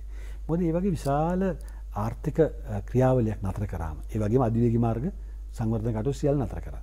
ඒ රජය කරපු සියලුම මහා පරිමාණ ව්‍යාපෘති නතර කරා හොරකම් ගැන පරීක්ෂණ කරන්න ඕනේ කියලා. එහෙමනේ කිව්වේ. ජනතාවට කිව්වේ එහෙමයි. හැබැයි ඒගොල්ලෝ තේරුම් ගත්තේ නැති සරල ආර්ථික සත්‍යය තමයි ඒ ව්‍යාපෘති නතර කරපු ගම මොකද වෙන්නේ? ඒ ව්‍යාපෘති හරහා රට තුළට ඇදී යන මුදල් විවිධ සබ් කොන්ට්‍රැක්ටර්ස්ලාට ඒවල වැඩ කරන මිනිස්සුන්ට අමුද්‍රව්‍ය වලට ඒ සියලු මුදල් නතර වෙනවානේ. ඒ මුදල් සංසරණය නතර වුණාම එතන වැඩ කරන සේවකයා ගමට ගිහිල්ලා ගමේ සිල්ලර කඩෙන් බඩු ගන්න නැහැනේ. රට පුරාම මුදල් සංසරණයට බලපෑවා. ආර්ථිකය වැටෙන්න පටන් ගත්තා එතන. ඒක නිසා තමයි 6.8 තිබිච්ච ආර්ථිකය පළවෙනි අවුරුදු 105ට ගෙනාවේ ඒ වගේ මෝඩ වැඩ කරලා තමයි. ඊට පස්සේ අවුරුද්දක් යනකොට මේක තේරුණා. තේරුණා මොකද කරේ? රනිල් වික්‍රමසිංහ මහත්තයා ගියා චීනට. ගිහිල්ලා ෂී ජින්පින් ජනාධිපතිතුමා හම්බෙලා වැඳ වැටුණා. මේක ආපහු පටන් ගන්න කියලා වැඳ වැටුණා. එතකොට වෙන වචනයක් මට කියන්න නැහැ. මොකද ඒගොල්ලෝ ආපහු ආවේ වන්දියක් ඉල්ලගෙන. ඒගොල්ලෝ ඩොලර් මිලියන 148ක වන්දියක් ඉල්ලුවා. ඒ නතර කරලා තිබිච්ච කාලේට ඒගොල්ලන්ට වෙච්ච පාඩුව. අන්තිමට ඒ වන්දිය අපි ගෙව්වා ඉඩම් වලින්. එක්ටර් විශාල ප්‍රමාණයක් ඒ මුදලට සරලන් ආපහු චීනෙට දෙන්න සිදු වුණා කොළඹ පාරෙන්. කොහොම හරි ආයි පටන් ගත්තා. දැන් අපි ඒ ඉතිහාසය අමතක කරලා බැලුවොත් එදා වගේම අදත් මේ භූමිය අපිට අවශ්‍යයි ආයෝජක ගෙන එන්නට. ඒතර මේ තුල තියෙනවා චීනට අයිති කොටසක් තියෙනවා ලංකාව ආණ්ඩුවට අයිති කොටසක් තිබෙනවා. දැන් ඊළඟට මම පහුගිය දවස්වල ගිහිල්ලා බැලුවා. ඒ වැඩ බොහෝ දුරට නිමා වෙලා තිබෙනවා. ඒ නිසා මම හිතන්නේ එන අවුරුද්දේ මැද විතර වෙනකොට මේ සඳහා ආයෝජකයන් ගෙන්නා ගැනීමේ වැඩ පිළිවෙල ආරම්භ වෙවි. එනකොට ආයෝජකයෝ එනකොට ඒවා හරහා මුලින් ඔබම කිව්වා වගේ රැකිය අවස්ථා ලැබෙනවා. රටට මුදල් එන්න පටන් ගන්නවා. ආර්ථික ක්‍රියාවලියට දායකත්වයක් ලැබෙනවා. ඒ නිසා අනිවාර්යයෙන්ම රටට වාසියක් වෙනවා. හොඳයි. මේ වගේ වෙරළ ආශ්‍රිතව සිදු කරන සංවර්ධන ක්‍රියාවලිය නිසා වෙරළ සංරක්ෂණයට යම්කිසි බාධාවක් සිදු වෙනවා නම් වෙරළ සම්පතක් විදියට සාගරයේ සම්පතක් විදියට රැක ගැනීම වෙනුවෙන් ඔබතුමාගේ අමාත්‍යාංශයේ ඉදිරි සැලසුම් මොනවාද? ඇත්තටම වෙරළ සංරක්ෂණය සම්බන්ධයෙන් මම දුටු දෙයක් තමයි අපි මේ සඳහා යොදවන මුදල වාර්ෂිකව එතරම් ප්‍රමාණවත් නැහැ. ඒක මේ අලුත් දෙයක් නෙවෙයි. හැමදාම මේ සඳහා වෙරළ සංරක්ෂණ සඳහා ලැබෙන මුදල් ප්‍රමාණය සාමාන්‍යයෙන් රුපියල් මිලියන 500ක් විතර වගේ ප්‍රමාණයක තියෙන්නේ. ඉතින් ඒ හරහා දෙන විසඳුම් සීමිතයි. නමුත් අපිට ඉදිරි කාලයේදී හෝ මේ මුදල් ප්‍රමාණය වැඩි කරගන්න පුළුවන් නම් ලෝකයේ අද තියෙන නොයෙකුත් දියුණු තාක්ෂණ අපිට භාවිතා කරන්න පුළුවන්. ඒ තාක්ෂණ භාවිතා කරලා මේ වෙරළ සංරක්ෂණ ක්‍රියාවලිය මීට වඩා හොඳින් කරන්නට පුළුවන්. ඉතින් ඒ සඳහා අපේ සාකච්ඡා කිහිපයක්ම පවත්වලා තියෙනවා. යම් යම් විසඳුම් අපි හොයාගෙන තිබෙනවා. මම හිතනවා ඉදිරි කාලයේදී අද මම කතා කරනවට වඩා තව මාස 6කින් ඔබ ඉගෙන කතා කරොත් අපිට ඊට වඩා තිරසාර විසඳුම් ගැන කතා කරන්න පුළුවන්. ඇමතුමා හිතන්නේ අපි අවසන් විනාඩි කිහිපයේ සිටින නිසා වෙන ඔබතුමාගේ අමාත්‍යාංශයට සම්බන්ධ තවත් විෂයක් සම්බන්ධයෙන් කතා කරොත් මේ ඉදිකිරීම් ක්ෂේත්‍රයේ ගත්තොත් දේශීය ඉදිකිරීම් කරුවන්ට ප්‍රමුඛ ස්ථානය ලබා දීම පිළිබඳව කතා බහක් තිබෙනවා. මේ කාරණාව ඉදිරියේදී යහපත් අයුරින් සිදු වේවිද? අනිවාර්යයෙන්ම. මොකද අපේ ඇත්තටම අපේ ඉදිකිරීම් කර්මාන්තය තාක්ෂණය අතින් හැකියාව අතින් නිපුණතාව අතින් ලෝකයේ ඕන රටක සංසන්දනය කරන්න පුළුවන් මට්ටමකට අද ඇවිල්ලා ඉන්නවා. අපේ ඉදිකිරීම් කර්මාන්තයේ තියෙන ප්‍රධාන පෙළේ සමාගම් ලංකාවේ නෙවෙයි ලෝකයේ වෙන රටවලත් ගිහිලා ව්‍යාපෘති කරනවා. ඒ නිසා පිටරටියන්ට මේ අවස්ථාව දෙනවා වෙනුවට අපේ රජයේ ප්‍රතිපත්ති වෙන්නේ පුළුවන් තරම් ඉදිරි ලැබෙන අවස්ථාවන් දේශීය ව්‍යාපාරිකයන් ලබා දෙන්න. උන්ට ඒක කරන්න පුළුවන්. හොඳයි. දැන් වියත් මග නිර්මාණය පිළිබඳව පාර්ලිමේන්තු මැතිවරණයට ප්‍රථම වියත් මග ගැන කතා කරනකොට ඔබතුමාගේ නම නිරන්තරයෙන් කතා බහ කෙරුණා. ඒ නිසාම ඔබතුමාට මෙවර ගම්පහ දිස්ත්‍රික්කයේ නියෝජනය කරමින් වැඩිම මනාප ලබා ගැනීමේ අවස්ථාව ලැබුණා. මේ වන විට විද්වතුන් නියෝජනය කරමින් සිටිය ආචාර්යවරයෙක් විදියට රටේ පාර්ලිමේන්තුවට යන්න ඔබතුමාට ලැබුණු අවස්ථාව සහ අද පවතින තත්ත්වයත් එක්ක ඔබතුමාගේ දේශපාලන ගමන සහ මෙතෙක් ආගමන පිළිබඳව මොන වගේ අදහසක්ද තියෙන්නේ? අපි වියත් මග හරහා දායකත්වයේ දුන්නේ මේ රටේ වෙනසක් කරන්න. කඩාවැටෙමින් තිබුණු රටක් යලි ගොඩනගන්න, රාජනායකයෙක් බිහි කරන්නට, ඔහුට ප්‍රතිපත්ති මාලාව සකස් කරලා දෙන්නට, ඔහුගේ ගමනට උදව් කරන්න තමයි අපි වියත් මග සංවිධාන වශයෙන් කටයුතු කරේ. මම පාර්ලිමේන්තුවට එන්නේ අහම්බෝයි වශයෙන්. මොකද මට ජනාධිපතිතුමා මැතිවරණයට එන්න කියලා කියපු නිසා මිස මම කිසිම වෙලාවක මැතිවරණයකට එන්නට බලාපොරොත්තුවක් තිබුණෙත් නැහැ, ඉල්ලීමක් කළෙත් නැහැ. නමුත් එතුමා යෝජනා කළා යා යුතුයි කියයි. එතුමාත් අගමැතිතුමාත් දෙදෙනාම. ඉතින් මම ඒ අභියෝගය බාරගත්තා. බිමට ගිහිල්ලා දේශපාලනය කරා. ඒක විධිමත් සැලැස්මක් අනුව කරපු නිසා පළවෙනිය වෙන්න පුළුවන් වුණා ගම්පහ දිස්ත්‍රික්කෙන්. දැන් මම පාර්ලිමේන්තුවට ඇවිල්ලා තිනවා, අමාත්‍යාංශය බාර දීලා තිනවා. දැන් මේ අලුත් වගකීම මට හැකි උපරිම මට්ටමේ ඉටු කරන්නටත් අපි විසින්ම සකස් කරපු ජනාධිපතිතුමා සමග ඒ සෞභාග්‍ය දක්වන ප්‍රතිපත්ති ප්‍රකාශය ක්‍රියාත්මක කරන්නත් මම සම්පූර්ණයෙන්ම කැප වෙනවා. දැන් මේ ඔබතුමාට ලැබිලා තියෙන අමාත්‍යාංශය පිළිබඳව ගත්තොත් නාගරික සංවර්ධන, වෙළඳ සංරක්ෂණය, අපද්‍රව්‍ය බැහැර කිරීම, ප්‍රජා ප්‍රාවිත්‍යතා. අපිට නිකන් දැනෙනවා රටේ ජනතාවගේ ආකල්පමය වෙනසක් එක්ක විනයක් හික්මීමක් එක්ක සංවර්ධනය වෙන්න ඕන අමාත්‍යාංශයක්.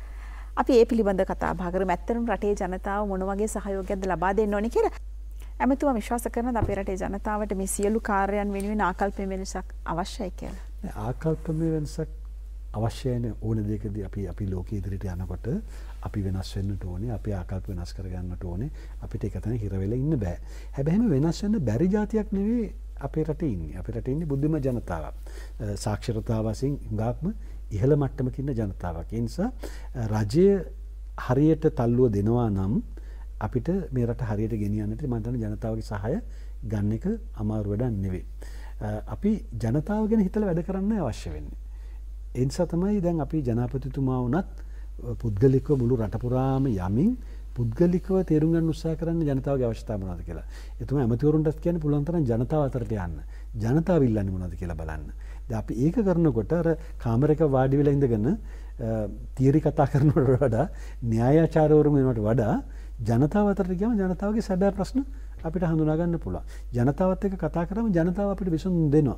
අර ඔබ මගේ මුලින් ඇහුවා වගේ අර මැනින් මාකට් එකේ ප්‍රශ්නේ මම විසඳුවේ කොහොමද කියලා මම ඒ වෙලෙන්දු අතරට ගිහලා වෙලෙන්දුත් එක්ක කතා කරාම ඔවුන් මට විසඳුම දුන්නා. ඉතින් ඒ වගේ අපි ජනතාව පුළුවන් තරම් සහභාගී කරගන්නට ඕනේ මේ වැඩපිළිවෙලට. එසේනම් අපි අද දිනේදී සමස්ත රටටම ජනතාවටම ඉතාමත්ම වැදගත් වන තීරණාත්මක විෂයපතයක් පිළිබඳවයි කතා බහ කළේ. ප්‍රසත් මම හිතන අපි වැඩසටහනේ අවසානයේට ළඟා වී තිබෙනවා. මහජන දිනය ඔබේ දිනේ කියන්නේ ඉතින් ටික සාකච්ඡා කරලා රටේ පවතින වර්තමාන දේශපාලන තත්ත්වය, ඒ වගේම කොවිඩ් තත්ත්වය, ඒ වගේම නාගරික සංවර්ධන, වෙළඳ සංරක්ෂණ, අපර බැහැර කිරීම සහ ප්‍රජා පරිත්‍යාග කටයුතු රාජ්‍ය අමාත්‍යාංශයේ විකිතන ඉෂාරා ඒව කරන් ගන්න මම කොතරම් ජනතාවට වැදගත් වෙන තීන්දුව ගන්නවා සංවේදී වෙන තීන්දුව ගන්නවා දෙන සම හිතන්නේ ජනතාව අවදියෙන් ඉන්නේ එමුතුමත් කිව්වා ජනතාවට ගිහිල්ලා ඌ පස්සේ සිදුවා කියලා මම හිතන්නේ අපි හොඳ සාකච්ඡාවක් කරලා අපි හිතනවා ඒ වගේම ඔබගේ අදහස් යෝජනා චෝදනා අපිට යොමු කරන්න අප ස්තුති කරනවා ජාතික නායක වෙනුවෙන් ආචාර්ය නාලගොඩ ඒවා අමාත්‍යවරු බොහොම ස්තුතියි හොඳයි එහෙනම් අයිබෝන් නැමතුමා අපි ස්තුතිවන්ත වෙනවා සහභාගී වුණාට අපි විශ්වාස කරනවා තව දුරටත් ඔබේ ජීවන රටාව නව සාමාන්‍යකරණයත් එක්ක ඉදිරියට ගියොත් ඔබට රෝගියෙක් නොවි තව කෙනෙක් ඔබ නිසා රෝගියෙක් නොකර රටේ සංවර්ධනයටත් කොවිඩ් වසංගතයේ බාධාවක් නොවි අපිට මේක ඉක්මනින් ජය ගන්න පුළුවන් කියලා ඒ නිසාමයි අපි ජාතික නාලිකාව විදියට නිරන්තරයෙන් නිවැරදි තොරතුරු හරහා ඔබ මෙලෙස දැනුවත් කරන්නේ රංගන ඔව් සිතාර අපි දිගින් දිගටම පසුගිය වැඩසටහන් සියල්ලකදීම වාගේ මේ කාරණාව පිළිබඳව කතා බහ කළා ජනතාව ආරක්ෂා වීමේ වැදගත්කම විශේෂයෙන්ම මතක් කරනවා ඉදිරි දින කිහිප ඉතාමත්ම තීරණාත්මකයි උත්සව සමය තමයි එළඹෙන්නේ ඉතාමත්ම පරීක්ෂාකාරීව මේ පිළිබඳව අවධානයෙන් ජීවත් වන්න ඔබට අපට හැකියාව තිබෙනවා මේ අර්බුදයෙන් ඉතාමත්ම ඉක්මනින් විසඳුමක් සොයා ගන්නට. එසේනම් අපි මහජන දිනයෙන් අදට සමුගන්නවා හමුවෙමු ලබන බදාදා දිනේත් රාත්‍රී 10:30ට